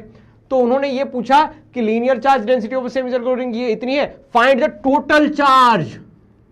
ये टोटल चार्ज कितना होगा वह हमें पूछा गया है। हमने एक फॉर्मेट तो सीखा हुआ है सर, अब भी जस्ट सीखा था कि टोटल चार्ज का फॉर्मूला ऐसा हो जाएगा, लैम्बडा इनटू करके dl लिख लो या dx लिख लो, जो भी आपको कन्वीनियंट लगे उस सिचुएशन के हिसाब से वो लिख लो। बात है लैम्बडा की, बात है लैम्बडा की। क्या बात है सर, लैम्बडा तो क्वेश्चन में दे रखा है, उस हिसाब से लिख लो ना, इसमें चिंता वाली क्या बात है। लैम्बडा की जगह हमने लिख लिया क्या? Lambda naught sine theta. अब देख, आपत्तिजनक सिचुएशन आ गई। क्यों आपत्तिजनक सिचुएशन आ गई? तुम देख पा रहे होंगे कि यहां पर साइन थीटा है और जो वेरिएबल है वो dl में है। इंटीग्रेशन नहीं हो सकता। इंटीग्रेशन करने के लिए दोनों सेम होना चाहिए, या तो ये डी थीटा में होना चाहिए या साइन थीटा वाला पार्ट है वो dl में होना चाहिए। तो हम यहां पर अपनी बुद्धि चलाते हैं। क्या चलाते हैं बेटा? बुद्धि। देखना देखना, बुद्धि चला रहे हैं, बुद्धि ये चला रहे हैं यहां पर। प्रकृति जी बोल रही है मेरा पढ़ने का मन नहीं है, दर्द हो रहा है, प्लीज हेल्प मी सर, क्या करूं मैं? बेटा छोड़ दो क्लास अभी के लिए। हाँ सही बता रहा हूं, अभी के लिए क्लास छोड़ दो, मन हो आपका, फ्रेश हो जाओ थोड़ा आराम से, फिर रिकॉर्ड सेशन देख लेना प्रकृति जी, ठीक है। Bye bye. मैं मतलब सुना नहीं रहा हूं और ना ही मैं आपको डरा रहा हूं, यू कैन गो, ठीक है। अगर मतलब जबरदस्ती नहीं, अगर तुम कर सकते हो तो आगे बढ़ो, अगर मतलब ज्यादा ही दिक्कतें हो रही है फिर जाओ थोड़ी देर रेस्ट कर लो, फिर आओ वापस।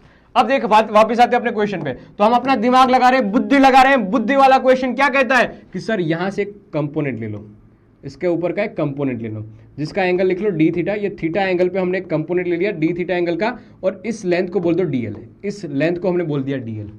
क्या तुम्हें पता है arc is equal to theta into length? क्या ये आर्क हुई? हाँ। क्या ये arc is equal to theta into करके लेंथ? तो देख आर्क अपने पास है डीएल, थीटा डी थीटा हुआ ना भाइयों बहनों, डी थीटा इंटू करके लेंथ। लेंथ मतलब रेडियस होता था ना, लेंथ नहीं रेडियस हुआ करता था, ये रेडियस हुआ करता था, ये रेडियस। यहां पर हमने रेडियस लिखा, देखना। तो हम लिख सकते हैं डीएल की जगह डी थीटा इंटू आर। इस डीएल की जगह, ये एक डरावना और बहुत शानदार वाला पार्ट था, लैम्बडा नॉट तो कांस्टेंट पार्ट है, वो तो बाहर निकल जाएगा, वो तो बाहर निकल जाएगा। बचेगा क्या? साइन थीटा, और ये आ जाएगा डीएल की जगह आर डी थीटा। ये अच्छा वाला पार्ट था, ये एक अच्छा वाला पार्ट था। अब सीधी सी बात है, लैम्बडा नोट को बाहर निकाल दो, आर को बाहर निकाल दो, इंटीग्रेशन करना है किसका? Sign theta into d theta का। क्या इंटीग्रेशन करने के बाद हमें क्या मिलेगा? सर साइन थीटा का इंटीग्रेशन होता था माइनस कोस थीटा। अगर याद नहीं है तो याद रख लो, इंटीग्रेशन वाला पार्ट है, बेसिक मैथमेटिकल टूल्स मैंने पढ़ाया है क्लास 11 नेक्स्ट टॉपर वाले चैनल, वहां से थोड़ा हल्का फुल्का फॉर्मूला रिवाइज करवा सकते हो, कर सकते हो। सब कंफ्यूजिंग है? नहीं बेटा, कुछ कंफ्यूजिंग नहीं, मैं अच्छे वाले क्वेश्चंस करवाने की कोशिश कर रहा हूं। हाँ, आपका बेस बना रहा हूं, इसलिए तैयार रहो कि कुछ क्वेश्चंस आपको हार्ड देखने को मिलेंगे, लेकिन आपको उसको एक्सेप्ट करके आगे बढ़ना होगा। मैं आपको अपने लेवल पुश करने के लिए प्रेरित कर रहा हूं, ठीक है? ऐसा नहीं बहुत सिंपल सिंपल क्वेश्चन लेके आ रहा हूं। अगर बहुत सस्ते वाले क्वेश्चन लेके आ गए तो आप फटाफट फटाफट कर दोगे। अगर आप ही खुद फटाफट फटाफट फटाफट खुद कर दोगे तो मेरी जरूरत ही क्या है? हम अपने आप को, अपनी लिमिट्स को पुश करने की डायरेक्शन में आगे बढ़ना चाहिए। इंसान को हमेशा प्रगति के पंथ पे अगर उसको चलना है तब की बात है, ठीक है? देख, तो देख लैम्बडा नोट इंटू करके हमने आर लिखा, और ये कोस थीटा।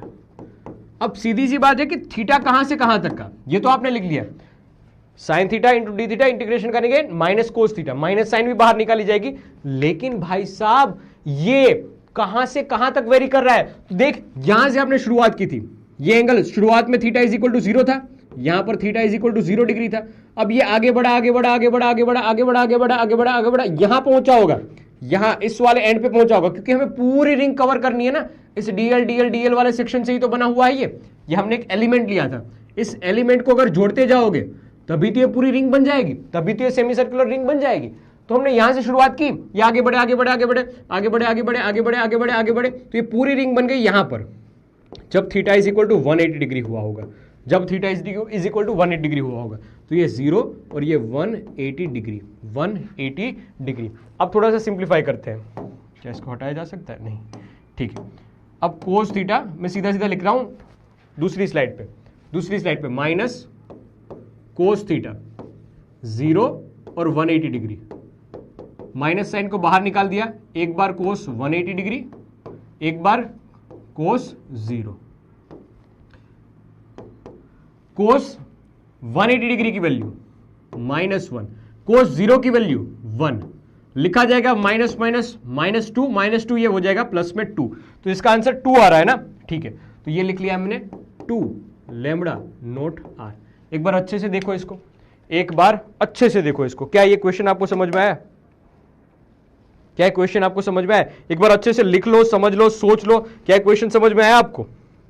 क्या ये क्वेश्चन आपको समझ में आया कि नहीं आया? एक बार अच्छे से देख लो, सोच लो, समझ लो, फिर क्वेश्चन को आगे बढ़ाते हैं और नए टॉपिक की ओर आगे बढ़ते हैं, नए टॉपिक की ओर आगे बढ़ते हैं।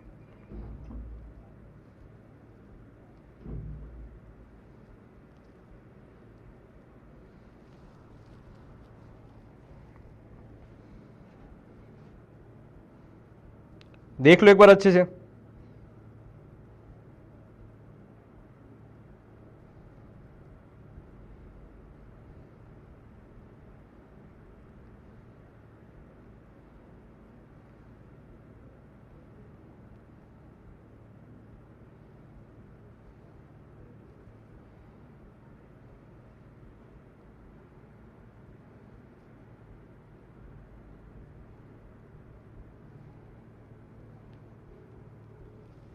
देख लो देख लो देख लो, बताओ बताओ बताओ कमेंट बॉक्स पे क्या लिख लिया, क्या आगे बढ़ा जा सकता है।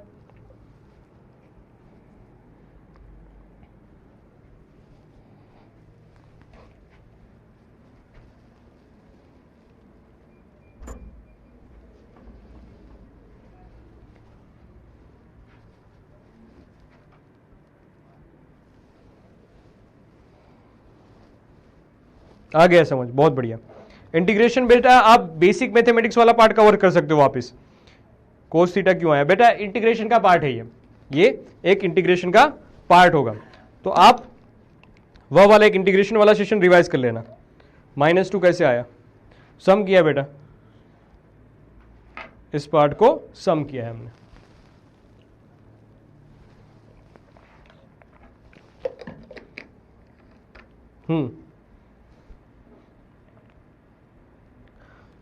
ये रहा -2 की कहानी, ये रही -2 की कहानी। कोस 180 -1 होता है, कोस 0 1 होता है, ये भी लिख लो, ठीक है। वंस मोर, क्या करना है ऐसा एक और क्वेश्चन आपको, क्या करना है ऐसा एक और क्वेश्चन।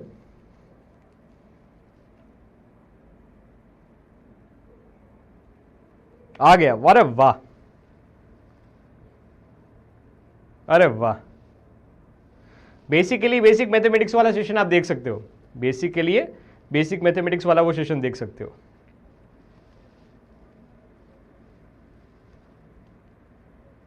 ये कहानी मैंने बताई है कि यहां से शुरुआत करोगे 0, यहां पर पूरा चलोगे तो 180 डिग्री, यहां से शुरुआत की, देख यहां से चलते गए चलते गए चलते गए चलते गए, अगर हमें पूरी रिंग कवर करनी है तो यहां पर खत्म होगी, तो यहां पर एंगल यहां से नापा 0 और वापस दूसरे वाले एंड पे गए 180 डिग्री, ये पूरा घूम लेंगे 180 डिग्री हम चल लेंगे, ठीक है। आउटसाइड द ब्रैकेट नेगेटिव कैसे आया, ये था ना, साइन का इंटीग्रेशन माइनस कोस होता है, साइन का इंटीग्रेशन माइनस कोस होता है बेटा, इस वजह से। अब देख आपके लिए क्वेश्चन ये होगा, ये मैं आपके लिए दे रहा हूं, ठीक है। ये लैम्बडा नोट साइन थीटा है ना, इसकी जगह लैम्बडा नोट कोस थीटा रख के कोशिश करना, कोस थीटा रख के ये क्वेश्चन करना और मुझे बताना कि क्या आंसर आ रहा है, और मुझे बताना कि क्या आंसर आ रहा है, ठीक है। ये आपका होमवर्क का क्वेश्चन रहेगा, ये आपका होमवर्क का क्वेश्चन रहेगा। लेमडा नोट साइन थीटा की जगह आपको लेमडा नोट कोस थीटा लिखना है, फिर ये सेम क्वेश्चन करना है, फिर ये सेम क्वेश्चन आपको करना है, ठीक है। ये आपका होमवर्क का क्वेश्चन रहेगा, ठीक है। देखो अब यहां तक की कहानी समाप्त हो गई हो तो एक नए टॉपिक की ओर आगे बढ़ते हैं जिसका नाम है इलेक्ट्रिक फ्लक्स। क्या नाम है बेटा, इलेक्ट्रिक फ्लक्स। देख एक तरह से मैं बात बताऊं ना, एक तरह से मैं बात बताऊं तो तुम ऐसा बोला करते थे कि दो चार्ज है Q1 Q2, दो चार्ज है Q1 Q2, ये मैंने लिखा चार्ज Q और ये दूसरा लिखा Q।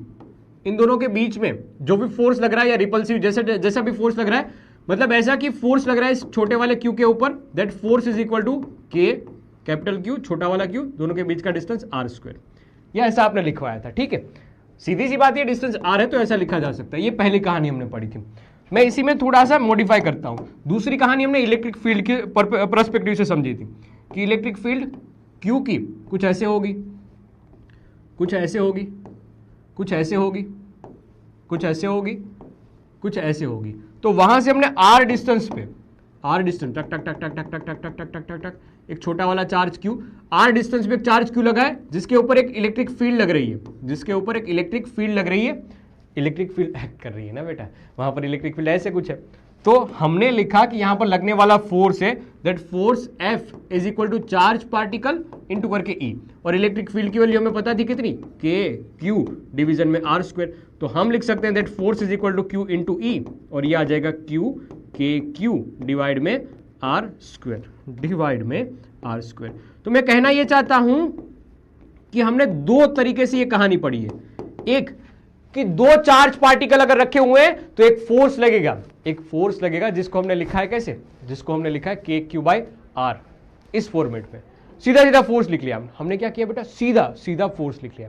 दूसरी कहानी क्या होगी, दूसरी कहानी वो कि एक चार्ज पार्टिकल की इलेक्ट्रिक फील्ड में दूसरा चार्ज आया है, उसके फील्ड में दूसरा चार्ज आया है, उस फील्ड की वजह से यहां पर फोर्स लग रहा है, इस फील्ड की वजह से फोर्स लग रहा है। एक सीधा कहानी कि दो चार्ज पार्टिकल, लगने वाला force k q1 q2 divide by r square. दूसरा लिखा हमने एक इलेक्ट्रिक फील्ड, उस फील्ड में आने की वजह से चार्ज पार्टिकल को फोर्स फील हुआ है।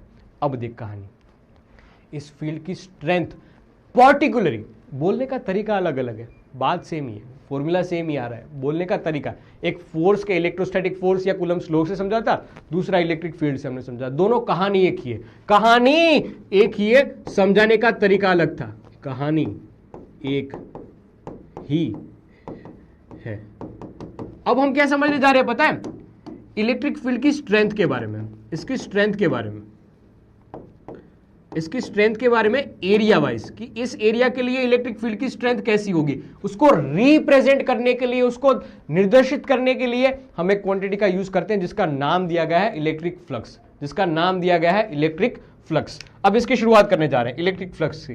तो उससे पहले आपको हल्के फुल्के दो टॉपिक आने चाहिए, एक वेक्टर और दूसरा एरिया वेक्टर, एक वेक्टर और दूसरा एरिया वेक्टर, ठीक है? एक वेक्टर और दूसरा एरिया वेक्टर। क्या कहता है ये एरिया वेक्टर? आज तक हमें ये पता नहीं था, शायद पता भी हो, ठीक है, आज तक हमें ये पता नहीं था कि एरिया एक वेक्टर क्वांटिटी होती है, एरिया एक वेक्टर क्वांटिटी होती है। जैसे कि मैं ऊपर वाले सरफेस की बात करूं तो इसका एरिया वेक्टर बाहर की ओर, इसका एरिया वेक्टर ऐसे ऊपर की ओर, हम इस एरिया को एरिया वेक्टर के नाम से जानते हैं, एरिया वेक्टर के नाम से जानते हैं। एरिया कैसे लिखा जाएगा? ये जो एरिया लिखने का तरीका था वो तो सेम ही है, ये लिखने का तरीका तो सेम ही है, लेकिन भाई साहब इसकी जो डायरेक्शन होगी ना वो इसके आउटसाइड होगी, इस क्यूब के आउटसाइड होगी। जैसे कि ये वाला फेस आप देख सकते हो, ये वाला फेस आप देख सकते हो, ये देख, ये देख, ये देख, एरिया तो हम कैलकुलेट कर लेंगे, लेकिन इस एरिया के वेक्टर की डायरेक्शन क्या होगी? तो sir outside the surface, outside the surface, इस सरफेस से नॉर्मल होगी, इस सरफेस से नॉर्मल होगी, ये एरिया वेक्टर की डायरेक्शन, ये एरिया वेक्टर की डायरेक्शन। सेम अगर नीचे वाले की बात करें तो मतलब कि सीधी बात ये है कि सर जो भी सरफेस होगी,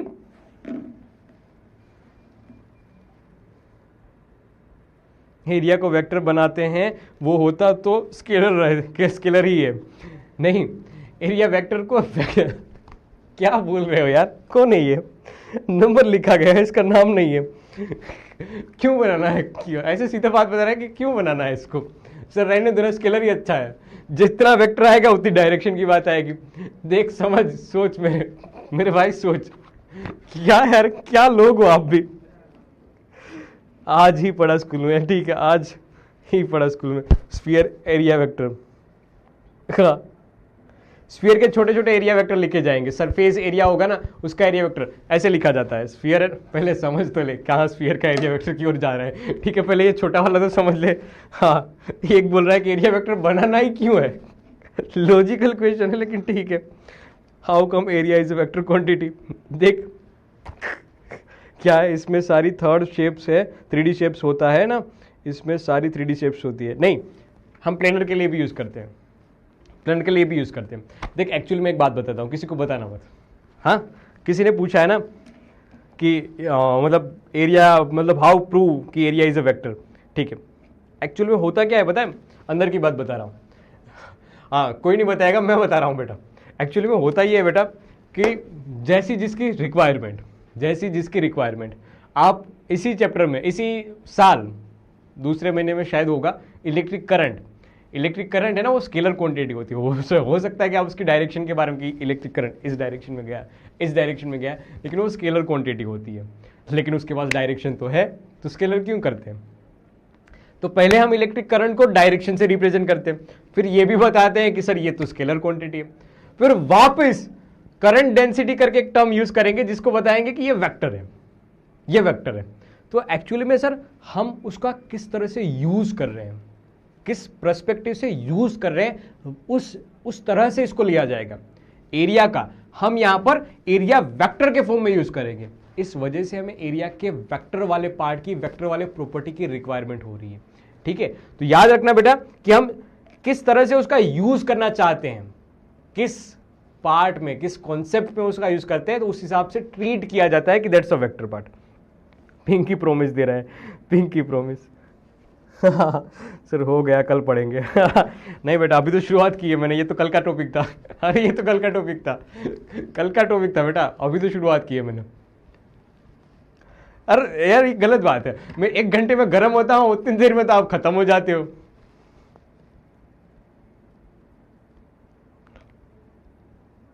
तब फिजिक्स है TU। लीला जोशी बोल रही है, एक बड़ा प्यारा मैसेज लिखा है। लीला जोशी, रुकना रुकना। फिजिक्स आया ही क्यों सर, क्या काम है, कुछ नहीं तो मेरे को कुछ नहीं आता फिजिक्स में, आई हेट यू। बेटा यही मैसेज को अगर मैंने कन्वर्ट ना कर दिया ना कि आई लव फिजिक्स, तो नाम बदल देना मेरा, ठीक है। क्या लीला जोशी बोल रही है कि सर फिजिक्स आया ही क्यों, क्या ही काम था, कुछ नहीं आता मेरे को फिजिक्स, आई हेट यू। लीला जोशी ध्यान देना इस शब्दों पे, अगर मैंने बुलवा ना दिया आपसे लास्ट में कि आई लव यू फिजिक्स, तो बोलना, तब मेरा नाम बदल देना, ठीक है।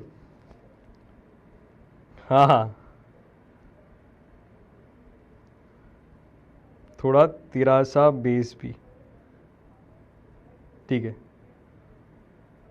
हाँ ये हुई ना जसप्रीत बात, ठीक है दीपांशी बेटा, थैंक यू।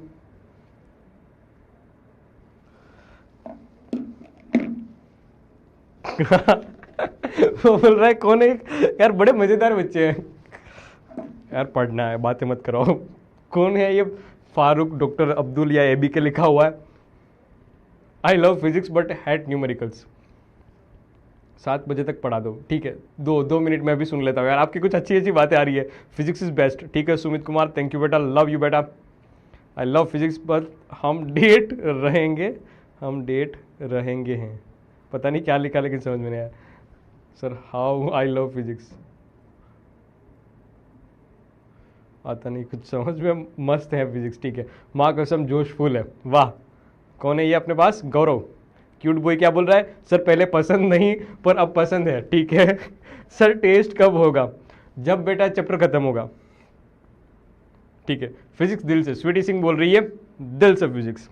स्नेजा, सर से माई नेम, यू इग्नोर्ड मी, अरे यार इग्नोर करना था, मैं तो पढ़ लिया बेटा। स्नेहा इग्नोर करने वाला मैसेज था, मैंने तो पढ़ लिया।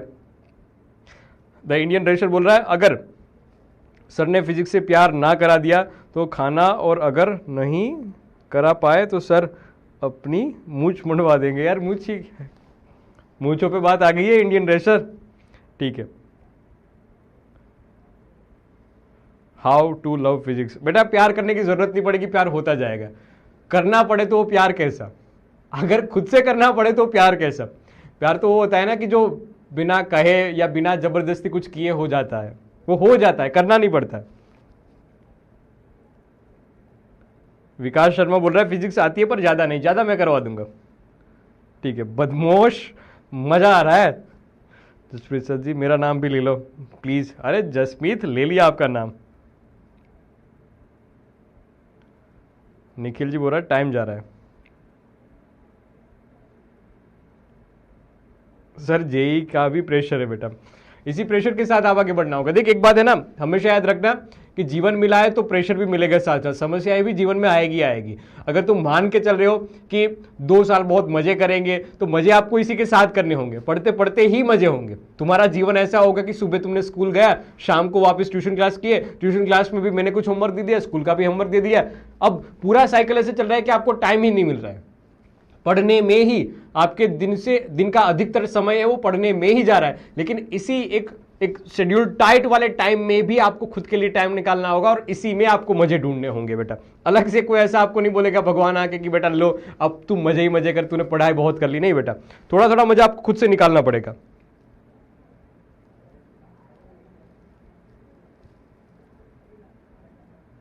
अरे लीना नाम है, मुझे लगा आपका नाम लीला है। वंशिका, हाँ संध्या आपका मैसेज दिख रहा है। आदित्य बोल रहा है सर एक बार और लव यू, पहली बार भी बोला था तूने क्या।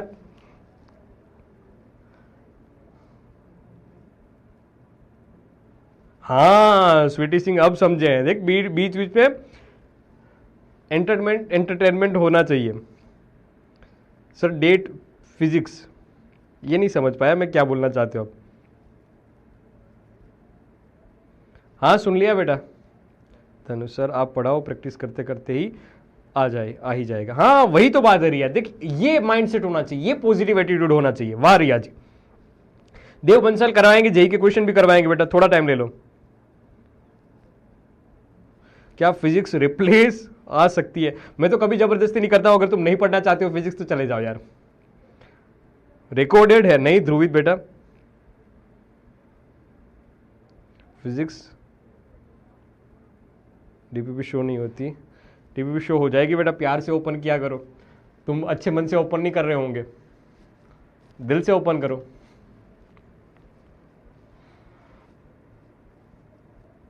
कौन है ये?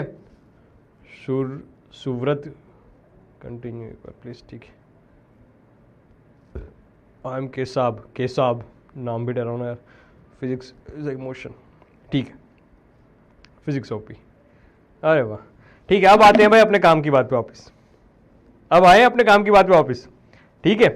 अरे ठीक है ठीक है ठीक है ठीक है ठीक है। देख अगर मैं थियोरी पढ़ाऊं तो आपको 100% इसमें इंटरेस्ट आ जाएगा, लेकिन मुझे आपको एक एग्जामिनेशन तक भी पहुंचाना है। इसलिए देख अगर मैं सिर्फ थियोरी मोड में आ जाऊं तो फिजिक्स की थियोरी इतनी प्यारी है कि आप 1.5 घंटा 2 घंटा 2.5 घंटा भी पढ़ो तो आपको बोरिंग नहीं लगेगा। लेकिन मुझे बीच में आपको अच्छे क्वेश्चंस करवाने हैं। एट द एंड आपको लगना चाहिए कि मेरे एग्जामिनेशन में कुछ रिजल्ट निकल के आया है, तो उसके लिए मुझे न्यूमेरिकल्स करवाने होंगे आपको। या फिर 2.5 घंटे का सेशन आपने थियोरिकल अच्छे से पढ़ ली, फिर जैसे ही आप न्यूमेरिकल्स की ओर आगे बढ़ेंगे हवा हो गया, जो भी समझा था वो हवा हो गया। नहीं, इसीलिए मुझे न्यूमेरिकल्स ज़्यादा करवाने। मैं समझता हूँ कि आपको एट द एंड क्या चाहिए, ठीक है। तो बीच में मजे भी आएंगे, समझ में भी आएगा, सब चीज़ें होगी इसमें, सब कुछ होगा। तूफानी भी होगी, शांत वाला भी होगा, सब कुछ होगा। डांट भी पड़ेगी, धीरे धीरे रुक तो सही, मार भी पड़ेगी। अभी गोलियां और तलवारें चलना तो बाकी है। हाँ एक चैप्टर तो खत्म होने दे बेटा तू तो देख now back to the basic. अपन बात कर रहे थे यार कि एरिया है वो वेक्टर क्वांटिटी है। कहां से कहां ले गए थे यार, मैं तो एरिया की बात कर रहा था। उसमें मैंने बताया कि एरिया के पास भी डायरेक्शन होती है, पर आपने मेरी डायरेक्शन ही चेंज कर दी। ठीक है, देख डायरेक्शन मतलब कि पढ़ाने वाले मूड में थे, आपने कहां पहुंचा दिया। तो समझना, पहले मैं बता रहा हूं आपको। मान लिया जाए ये एक्स और वाई, ये एक्स और वाई मान लिया क्या चाहिए है ये, ठीक है। अब ये तीसरी एक्सिस, एक मैंने यहां पर ऐसा एरिया रखा है, ठीक है, एक ऐसा ये पार्ट,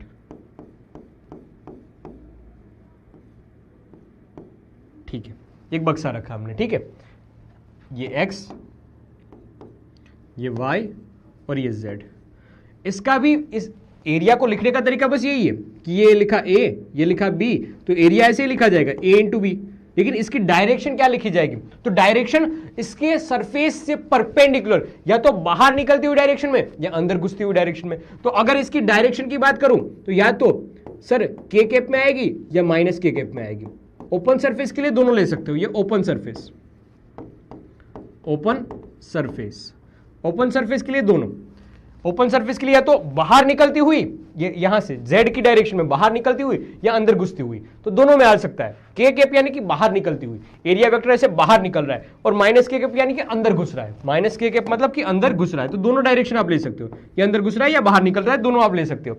अब अगर क्लोज सरफेस हो अपने पास, अगर क्लोज सरफेस हो, ये मान लिया क्लोज्ड सरफेस का एग्जांपल, क्लोज्ड सरफेस इसके लिए, क्लोज्ड सरफेसेस के लिए, क्लोज्ड के लिए एग्जांपल है, देखना सोचना। देख ये क्लोज्ड वाला एग्जांपल, ये क्लोज्ड वाला एग्जांपल, ये रहा अपने पास, ये रहा क्लोज्ड वाला एग्जांपल।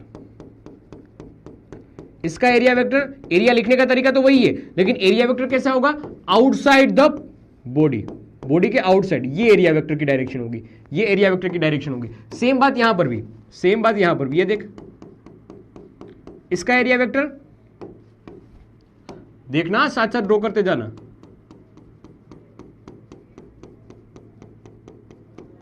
इसका एरिया वेक्टर यहां से बाहर निकलता हुआ, ये ऐसे कुछ बाहर निकलता हुआ, ऐसे कुछ बाहर निकलता हुआ। एरिया वेक्टर की डायरेक्शन सर सरफेस से परपेंडिकुलर होती है। पहली बात तो ये समझना, सरफेस से परपेंडिकुलर होती है। और अगर सर ओपन सरफेस है तो दोनों ओर ले सकते हो, लेकिन अगर क्लोज्ड सरफेस है तो आउटसाइड, उस सरफेस वाले पार्ट से आउटसाइड की डायरेक्शन में, उस बॉडी से आउटसाइड वाले डायरेक्शन में।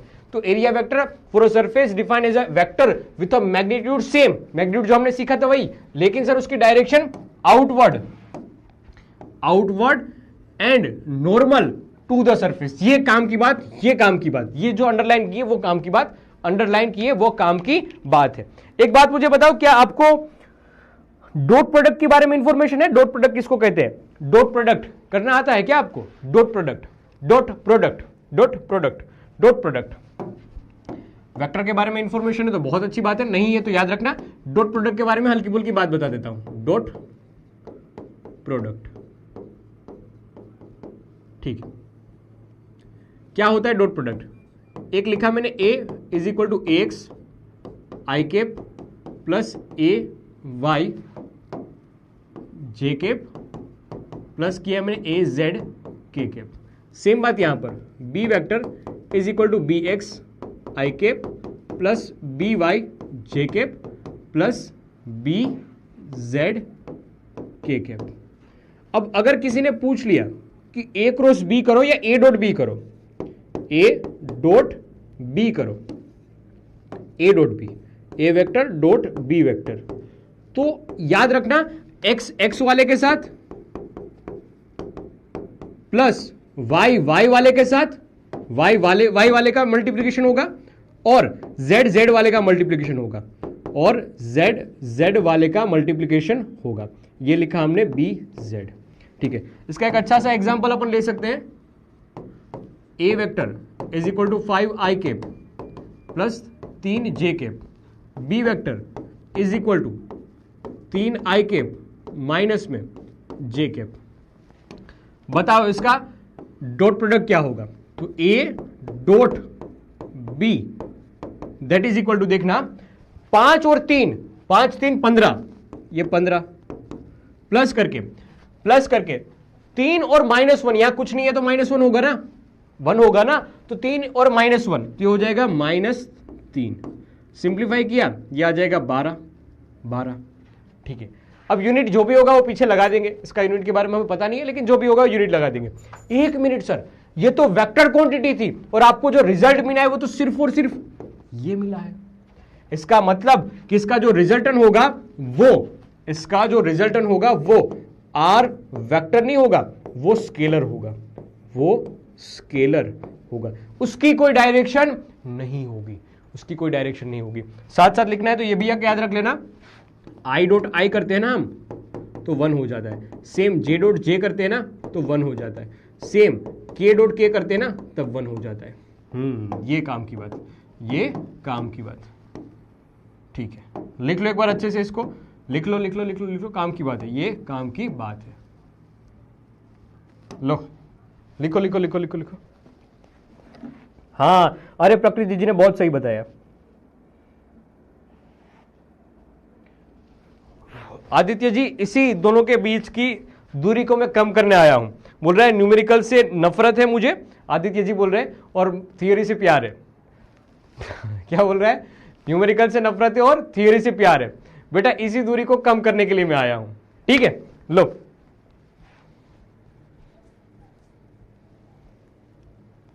आगे बढ़े। अरे पेन गिर गई भाई, ठीक है। अब एक और कहानी है इसमें, डॉट प्रोडक्ट में ही है एक केस कि जहां पर आपको रिप्रेजेंट करने का तरीका कुछ ऐसा हो। एक दूसरा केस इसमें यह है कि रिप्रेजेंट करने का तरीका कुछ ऐसा हो। कैसा? देखना, a dot b, b vector कुछ ऐसे दे रखा है, ए वेक्टर कुछ ऐसे दे रखा है, दोनों के बीच का एंगल भाइयों बहनों कुछ थीटा दे रखा है ऐसे। तो बताओ इस केस में रिजल्टेंट कैसे लिखा जाएगा? इस केस में रिजल्टेंट लिखने का तरीका a dot b vector is equal to a b cos theta, a b cos theta, बस यही, खत्म बात। ए बी कोस थीटा, खत्म बात। ऐसे लिखा जा सकता है। इसका एग्जाम्पल अगर दे रखा है क्वेश्चन में आपको ये बता रखा है कि ये 5 अरे आजा सही से, ये 50 मान लिया, ठीक है, ये 10, दोनों के बीच का एंगल मान लिया हमने 60, दोनों के बीच का एंगल 60। अब बताओ इसका रिजल्टेंट क्या होगा? इसका रिजल्टेंट क्या होगा? जो भी यूनिट होगा रिस्पेक्टिव अपन लिख लेंगे। तो इसका रिजल्टेंट लिखा जाएगा ए डॉट बी, ए यानी 50, बी यानी 10, दोनों के बीच का एंगल कोस 60 डिग्री। कोस 60 डिग्री की वैल्यू कितनी होती है? कोस 60 डिग्री की वैल्यू होती है 1/2। 1/2 तो ये 250 आएगा। जो भी यूनिट होगा वो पीछे लिखा दिया जाएगा, पीछे लिख दिया जाएगा। लो ये छोटा सा पार्ट, ये छोटा सा पार्ट यहां पर याद रखना कि कोस की वैल्यू क्या क्या होती है। कोस 0 की वैल्यू 1 होती है, कोस 90 डिग्री की वैल्यू 0 होती है, कोस 180 की वैल्यू -1 होती है। ये छोटी छोटी सी बातें याद रख लेना आप। ठीक ठीक ठीक है, आगे बढ़े क्या? हाँ, अब देख टॉपिक की ओर आते हैं। मैंने इलेक्ट्रिक फ्लक्स आपको बताया ही नहीं था। ये इलेक्ट्रिक फ्लक्स से पहले पढ़ने की जो जरूरत थी वो हमने कंक्लूड की है, वो हमने इकट्ठे की है। ठीक है, इलेक्ट्रिक फ्लक्स से पढ़ने के लिए जो चीजों की जरूरत है, एरिया वेक्टर के बारे में, फिर डॉट प्रोडक्ट के बारे में आपको पता होना चाहिए, उसकी मैंने बात की है। अब हम फ्लक्स पढ़ने जा रहे हैं कि क्या होता है ये इलेक्ट्रिक फ्लक्स। तो हमने ना ऐसी एक फील्ड देखी, हमने क्या देखा है, ऐसी एक फील्ड देखी, रूट ऐसे, रूट रूट रूट ऐसे ये फील्ड जा रही थी, ऐसे ये फील्ड जा रही थी। अब कोई एक एरिया पर्टिकुलर वहां पर था, ये कोई एरिया ऐसे पर्टिकुलर था। इस पर्टिकुलर एरिया में हमने पूछा कि फील्ड की स्ट्रेंथ क्या है, फील्ड की स्ट्रेंथ क्या है। तो इस एरिया ने हमें आंसर दिया कि फील्ड की अगर आपको स्ट्रेंथ फाइंड करनी है तो एक टर्म डिफाइंड होगा जिसको इलेक्ट्रिक फ्लक्स का नाम दिया जाएगा। और इस इलेक्ट्रिक फ्लक्स को हम रिप्रेजेंट करते हैं 5 से, 5e से। सेम बात चलेगी मैग्नेटिज्म से भी बेटा, याद रखना यहां से एमसीक्यू बनना ही बनना है, यहां से एमसीक्यू बनना ही बनना है, या हो सकता है कि यहां से क्वेश्चंस भी बन जाए। तो questions, MCQ, theoretical question, numerical, सब बनने की संभावना यहां से, सब बनने की। मोस्ट आईएमपी टॉपिक की यादी में आप जोड़ सकते हो। तो फ्लक्स लिखने का तरीका 5e, सीधा सीधा काम की बात बताता हूं, देख बेटा, फ्लक्स 5e लिखा जाएगा, flux 5e, 5e electric flux is equal to E dot, अगर छोटा वाला एरिया है अपने पास, छोटा वाला एरिया जिसका area vector D A vector मैंने ऐसे लिखा है, डी ए वेक्टर, इसीलिए मैंने पहले छोटा वेक्टर बढ़ाया, तो डी ए डॉट करके लिखा जाएगा, डॉट करके लिखा जाएगा। अब सीधी सी बात है, इलेक्ट्रिक फील्ड भी वेक्टर क्वांटिटी, डी ए भी वेक्टर क्वांटिटी, दोनों के बीच में डॉट प्रोडक्ट आ रहा है, डॉट प्रोडक्ट आ रहा है। इसका मतलब डॉट प्रोडक्ट जहां पर भी आएगा ये स्केलर क्वांटिटी को रिप्रेजेंट करता है, ये स्केलर क्वांटिटी को रिप्रेजेंट करता है। इसका यूनिट क्या होगा ये समझने वाली बात, तो यूनिट लिखा जाएगा, देखना, इलेक्ट्रिक फील्ड न्यूटन पर coulomb, area vector metre square, area vector metre square में लिखा जाएगा। एमएलटी फॉर्म आप डिफाइन कर सकते हो क्या? एमएलटी फॉर्म आपको एचडब्ल्यू में करना है। एमएलटी फॉर्म कैसे लिखा जाएगा? न्यूटन का पता है m1 L1 T-2, कूलम का A1 T1, मीटर का स्क्वायर लिखा जाएगा L2। सिंप्लीफाई करना, वहां से क्या लिखा जाएगा ये आपको करना है। यहां पर मैं होमवर्क लिख देता हूं, MLTA, ये आपको होमवर्क में करना है। अब छोटी सी बात ये कि सर ये तो E डॉट डी ए छोटा वाला मिला ना, ये तो D5 मिला होगा आपको, ये तो D5 मिला होगा आपको। आप इंटीग्रेशन करो, क्या मिल जाएगा? 5 मिल जाएगा, 5 मिल जाएगा, टोटल फ्लक्स मिल जाएगा। ये फॉर्मूला बना है किसके लिए? इलेक्ट्रिक फ्लक्स के लिए। क्या होता है ये फ्लक्स? उस फ्लो के स्ट्रेंथ को फाइंड करने के लिए एक टर्म यूज किया गया है जिसको इलेक्ट्रिक फ्लक्स का नाम दिया गया है। इस इलेक्ट्रिक फील्ड की स्ट्रेंथ को नापने के लिए एक टर्म यूज किया गया जिसको इलेक्ट्रिक फ्लक्स का नाम दिया गया है। कैसी क्वांटिटी होती है? स्केलर क्वांटिटी होती है। यूनिट कैसे लिखा जाएगा? समझ में आई बात? क्या रटना है इस यूनिट को? ना जी ना जी ना। क्या एमएलटी फॉर्म रटना है यहां पर? ना भाई ना, जब जरूरत पड़ेगी डिराइव कर लेंगे। हाँ, इसमें वेरिएशन है। अगर एरिया वेक्टर या इलेक्ट्रिक फील्ड है वो कांस्टेंट होती है, इलेक्ट्रिक फील्ड अगर कांस्टेंट होती है तब हम है ना इसका सीधा एरिया को भी कांस्टेंट ले सकते हैं। जैसे कि ये वाले पार्ट पे देख, इस वाले पार्ट पे देख, अगर इलेक्ट्रिक फील्ड कांस्टेंट है, अगर इलेक्ट्रिक फील्ड कांस्टेंट है, पहला अपना फॉर्मूला क्या था? अपना फॉर्मूला जी ऐसा था, अपना फॉर्मूला जी पहले डेफिनेशन आ गई, देख, it is the measure of the net electric lines force crossing the surface normal to it। इस एरिया वेक्टर से कितने क्रॉस नॉर्मली होगा उसको नाम दिया गया है डीए, उसको नाम दिया गया है फ्लक्स का, उसको नाम दिया गया है फ्लक्स का। अब मेरी बात ध्यान से सुनना, मैं इसी को रिपीट करता हूं वापस, मैं इसी बात को वापस रिपीट करता हूं, सुनना इस बात को। हमने फॉर्मूला क्या लिखा था? अब भी फॉर्मूला लिखा था ऐसे, फ्लक्स 5e करके, फ्लक्स 5e करके ये लिखा था sir E dot D A. एक बात इसमें याद रख, अगर इलेक्ट्रिक फील्ड कांस्टेंट है, स्पेशल केस, अगर इलेक्ट्रिक फील्ड यूनिफॉर्म है, यूनिफॉर्म है, तो आप सीधा सीधा इस फॉर्मूले को यूज कर सकते हो 5e is equal to, integration को हटा दो, ये आ जाएगा सीधा ऐसे कुछ, e as it is, dA का इंटीग्रेशन करने के बाद आपको मिल जाएगा सीधा सीधा a, e डॉट a। ये आपको फॉर्मूला मिल जाएगा जब इलेक्ट्रिक फील्ड है वो कांस्टेंट होती है, जब इलेक्ट्रिक फील्ड कांस्टेंट होती है तब का ये फॉर्मूला आ जाएगा। इस फॉर्मूले का मैं यूज सिखा रहा हूं आपको, इस फॉर्मूले का यूज सिखा रहा हूं आपको। देखना, इलेक्ट्रिक फील्ड लाइन से अपने पास, इलेक्ट्रिक फील्ड लाइन से अपने पास, इलेक्ट्रिक फील्ड लाइन से अपने पास, देख समझना सोचना, इलेक्ट्रिक फील्ड लाइन से अपने पास, ये एक और केस, इलेक्ट्रिक फील्ड लाइन से अपने पास, इलेक्ट्रिक फील्ड लाइन से अपने पास, इलेक्ट्रिक फील्ड लाइन से अपने पास, ठीक है।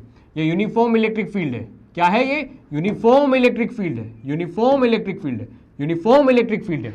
अब इस यूनिफॉर्म इलेक्ट्रिक फील्ड में मैं बारी बारी से एक लूप रख रहा हूं, एक ऐसे एरिया रख रहा हूं, एक ऐसे एरिया रख रहा हूं, जैसे कि पहली बार है ना मैंने ऐसे क्रॉस में रख दिया, पहली बार मैंने कुछ ऐसे रख दिया, ये एरिया रख दिया, ऐसे कुछ एरिया रख दिया। दूसरी बार में मैंने वही वाला सरफेस है, वही वाला बॉक्स से कुछ ऐसे रखा, वही वाला सरफेस कुछ ऐसे रखा, वही वाला मैंने कुछ ऐसे रखा, ठीक है, ठीक है। तो एक बात मुझे ये समझ में आई कि पहली बार में जो एरिया वेक्टर लिखा जाएगा वो कुछ ऐसे लिखा जाएगा, ये एरिया वेक्टर, और इस इलेक्ट्रिक फील्ड के दोनों के बीच का एंगल कितना हो गया? Theta is equal to 90 degree हो गया। दूसरी बार में ये एरिया वेक्टर कुछ ऐसा, थीटा इज इक्वल टू कितना हुआ? 0 हुआ। इलेक्ट्रिक फील्ड भी उसी डायरेक्शन में और अपना एरिया वेक्टर भी उसी डायरेक्शन में। तो मैं दो केस लिया, theta is equal to 0, theta is equal to 0 और theta is equal to 90 degree वाला, 90 डिग्री, ये एरिया वेक्टर है, ये एरिया वेक्टर है ऊपर जाता हुआ। ये जो पिंकी पिंकी वाली लाइन है, जो पिंकी प्रोमिस वाली लाइन है, वो क्या है? इलेक्ट्रिक फील्ड की डायरेक्शन है, इलेक्ट्रिक फील्ड की डायरेक्शन है। और तीसरा केस कि जहां पर theta is equal to 180 degree बन रहा होगा, 180 डिग्री बन रहा होगा। तो तीन डिफरेंट केस की चर्चा कर रहे हैं। जब इलेक्ट्रिक फील्ड क्या होगी? जब इलेक्ट्रिक फील्ड कांस्टेंट होगी, जब इलेक्ट्रिक फील्ड यूनिफॉर्म होगी, तब का ये केसेस है। तब के ये तीन केसेस के बारे में अपन बात कर रहे हैं। केस 1 जब theta is equal to 90 degree हो, केस 2 जब theta is equal to 0 degree हो, और ये केस 3 जब theta is equal to 180 degree हो। अब कहानी देख, अब कहानी देख, क्या इस फॉर्मूले में यूज कर सकता हूं? ई ए कोस 90 डिग्री, ये हो जाएगा फ्लक्स 5-1 पहले केस के लिए, और लिखा जाएगा सर फ्लक्स 90 डिग्री के लिए कोस 0 हो जाता है यहां पर, तो पूरा का पूरा फ्लक्स 0 आ गया। दूसरे वाले केस के लिए फ्लक्स 90 डिग्री 0 डिग्री, 0 डिग्री के लिए ई ए कोस 0, कोस 0 की वैल्यू आ जाएगी 1, तो लिखा जाएगा ई इंटू ए। और तीसरा वाला केस 180 डिग्री के लिए, कभी आ गया 180 तब देखा जाएगा, तो ये ई ए कोस 180, कोस 180 के लिए -1 लिखा जाएगा, तो ये माइनस में ई इंटू ए। ये तीन केसेस के लिए फ्लक्स लिखना हमने सीखा, तीन केसेस के लिए हमने फ्लक्स लिखना सीखा। एक बार अच्छे से स्लाइड को देख ले, तीन डिफरेंट केसेस की बात की हमने, तीन डिफरेंट केसेस की हमने बात की है यहां पर, तीन डिफरेंट केसेस की बात की है। अच्छे से देख लो एक बार इसको, अच्छे से एक बार देख लो इसको। कोस थीटा क्या है? थीटा दोनों के बीच का एंगल है, थीटा दोनों के बीच का एंगल है, ठीक है।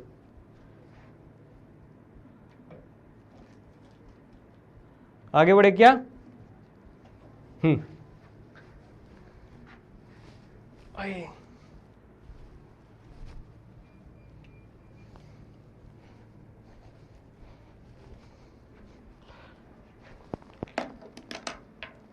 लिख रहे हैं क्या ये? Darbhanga, Jharkhand.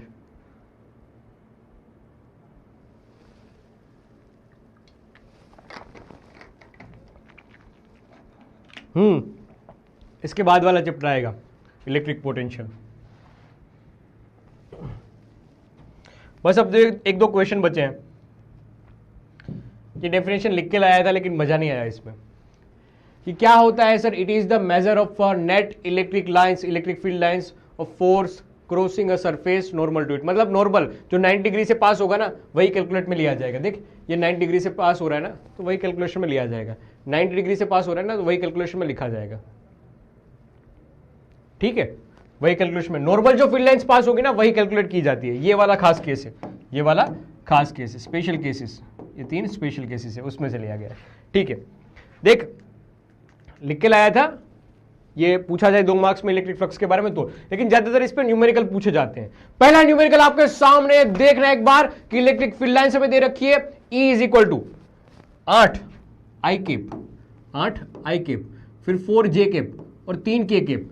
Calculate the electric flux through a surface of area 100 metre square, 100 metre square. किस प्लेन में रखा गया है? XY प्लेन में रखा गया है। तो पहले तो तुम्हें एरिया वेक्टर की डायरेक्शन निकालनी होगी। लो बताओ, XY प्लेन में रखा गया है तो उसका एरिया वेक्टर कौन सी डायरेक्शन में होगा? उसका एरिया वेक्टर कौन सी डायरेक्शन में होगा? मूनलाइट ने आंसर दे दिया, बहुत सही, जस्ट आस्किंग। ठीक है, अरे प्रिंस कुमार, सल्यूट योर जोश मीटर।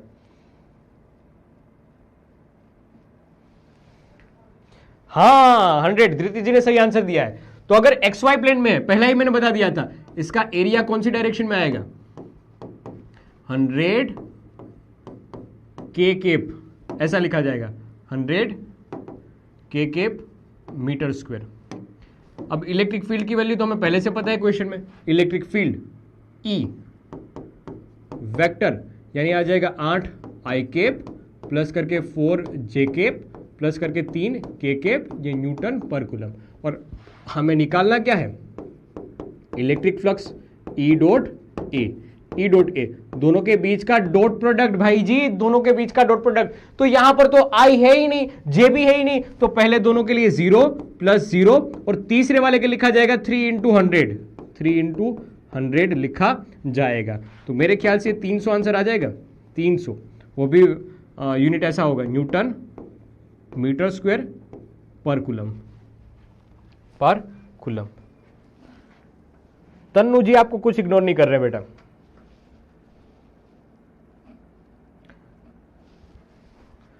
क्या आपका भी यही आंसर आ रहा है? क्या मैच कर रहा है ये आंसर? ठीक है, 300, 300 सही बात, 300 न्यूटन मीटर स्क्वायर पर कूलम। ठीक है, एक और क्वेश्चन अपने सामने है, लेकिन उससे पहले एक हिंट ले लो आप। क्या है पता है? क्या है पता है कि अगर व्हेनेवर अ क्लोज सरफेस, जिसका कुछ एरिया हो, जिसका कुछ वॉल्यूम हो, is placed uniform electric field, किसमें किसमें किसमें? आरवी हिंट्स मतलब रविवंडा हिंट। देख यहां से ना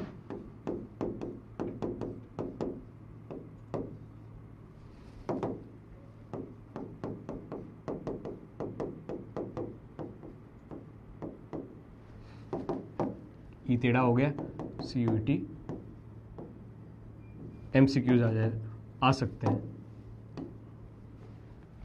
क्या बताया गया देखना कि व्हेनेवर अ क्लोज सरफेस, जिसका कुछ वॉल्यूम हो, is placed in uniform electric field, तब net flux through it is always zero, it always zero. कि जब कभी भी कोई क्लोज सरफेस, याद करना किसकी बात कर रहे हैं? क्लोज सरफेस की बात कर रहे हैं, क्लोज्ड सरफेस की बात कर रहे हैं। कहां रखा जाए? जब यूनिफॉर्म इलेक्ट्रिक फील्ड में रखा जाए, तब क्या होगा? इलेक्ट्रिक फ्लक्स जीरो लिखा जाएगा, इलेक्ट्रिक फ्लक्स जीरो लिखा जाएगा। अगर अंदर कोई चार्ज नहीं है तब की बात है। क्या बोला? कुछ समझ में नहीं आया? अरे सबर रख, मैं हूं ना। देख, आई विल एक्सप्लेन। क्या रखा गया है? एक क्लोज्ड बॉडी। क्या ये क्यूब एक तरह से क्लोज्ड बॉडी है? जी हां। क्या इसको यूनिफॉर्म फील्ड में रखा जा सकता है? जी हां। लो, ये मैंने यूनिफॉर्म फील्ड लगा दी। ये यूनिफॉर्म फील्ड को रिप्रेजेंट करने का एक तरीका है, यूनिफॉर्म फील्ड को रिप्रेजेंट करने का एक तरीका है। लो, ये मैंने क्या लगा दी?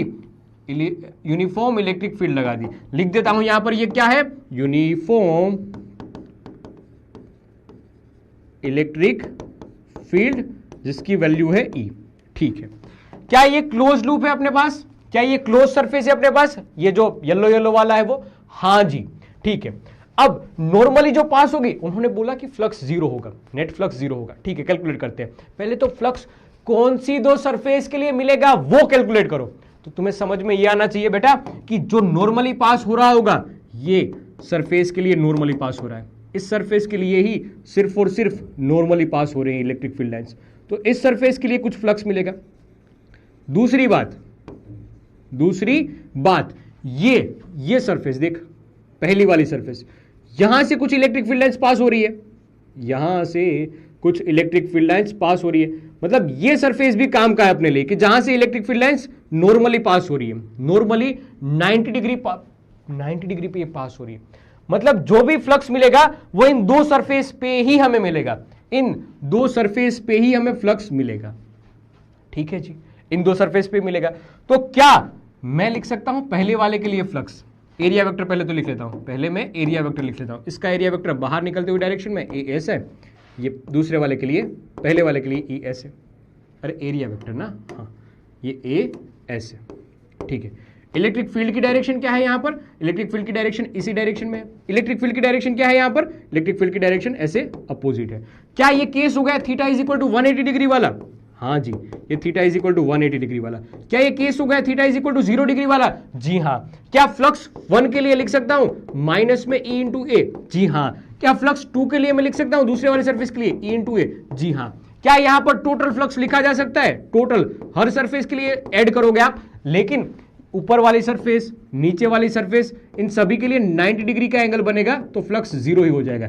इसलिए ऊपर वाली, नीचे वाली, आमने वाली, पीछे वाली, इसका मैंने पहले ही यूज नहीं किया है, सिर्फ और सिर्फ दो ही सरफेस की मैंने बात की। तो पहले क्या आप ये समझ पाए हो कि मैंने दो सरफेस ही क्यों ली है, उसमें भी एक के लिए नेगेटिव ई आया, दूसरे के लिए पॉजिटिव ई आया, तो दोनों का सम करोगे 0 बन जाएगा। तो यही तो बात वो बता रहे थे, वही तो ये बात बता रहे थे कि whenever a closed surface कि जिसका कुछ वॉल्यूम हो placed in a uniform field, net flux through it is 0। ये, हाँ ये लास्ट टॉपिक है, ये लास्ट टॉपिक है, ठीक है, लास्ट टॉपिक है बेटा, ठीक है। क्या समझ पाए हो इस बात को, क्या समझ पाए हो इस बात को, काम की बात है। याद रखना कि जब उसके अंदर कोई चार्ज प्लेस्ड ना हो तब की ये बात है, जब इसके अंदर कोई चार्ज प्लेस्ड ना हो तब की बात है। If it does not contain any net charge तब की ये बात है। अब इसका यूज, अब इसका यूज, क्या ये क्लोज्ड बॉडी है, हाँ कोई कर्व्ड हेमिस्फीयर है अपने पास। क्या ये यूनिफॉर्म इलेक्ट्रिक फील्ड है, जी हाँ ये यूनिफॉर्म इलेक्ट्रिक फील्ड है ई। नेट फ्लक्स कितना लिखा जाएगा, टोटल फ्लक्स कितना लिखा जाएगा, टोटल फ्लक्स मुझे बताओ, टोटल फ्लक्स मुझे बताओ। क्या 0 होगा ये, क्या 0 होगा ये, क्या ये 0 होगा, गॉस थ्योरम में भी आएगा बेटा, थोड़ा टाइम है, थोड़ा टाइम है उसके लिए।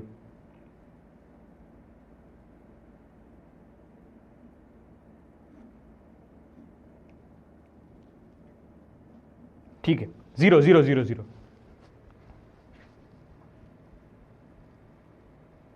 हाँ हाँ दीपांशी जी, वो नेगेटिव और पॉजिटिव से कैंसिल हुआ इस वजह से। ठीक है ठीक है ठीक है ठीक है ठीक है, नेट फ्लक्स 0 हुआ। अब देख यहां पर जो भी ये 0 हुआ, ठीक है सही बात, यहां पर जो भी इलेक्ट्रिक फील्ड मिली होगी, जो भी फ्लक्स मिला होगा, उसको दो हिस्सों में मैं काट सकता हूं, एक कर्व्ड के लिए प्लस करके, दूसरा ये जो सर्कल वाला पार्ट है उसके लिए। मतलब एक ये वाला पार्ट कि जहां से फील्ड लाइंस पास हो रही है, और दूसरा ये वाला पार्ट कि जहां से फील्ड लाइंस पास हो रही है, यहां से ऐसे फील्ड लाइंस पास हो रही है, और एक सर्कल वाला पार्ट कि जहां से ऐसे फील्ड लाइंस पास हो रही है। क्या यही होगा, क्या यही होगा, हाँ। इसका मतलब ये हुआ कि कर्व्ड के लिए 0 है ना, इस तरफ लेके आ जाओ, तो इस कर्व्ड के लिए जो भी होगा वो नेगेटिव होगा, किससे, जो ये जो सरफेस स्फीयर वाला पार्ट बचा है ना, जो गोले वाला पार्ट बचा है, गोले वाला पार्ट बचा है, उसको स्फीयर लिख सकता हूं मैं, उसको सर्कल लिख सकता हूं मैं, सर्कल वाला पार्ट बचा है उसके लिए जो होगा वो। हाँ जी, क्या समझ पा रहे हो, क्या समझ पा रहे हो। देख दोनों का सम पहले तो 0 हुआ, ठीक है, फिर 0 है तो कर्व्ड को उस तरफ ले गया या सर्कल वाले को उस तरफ लेके गया, तो सर सर्कल वाले का negative is equal to curved लिख लिया। तो वही तो क्वेश्चन में पूछा था कि solid hemisphere placed in a uniform field E, find the electric flux through the curved part. इस कर्व्ड पार्ट के लिए, इस कर्व्ड पार्ट के लिए कैसे लिखा जाएगा,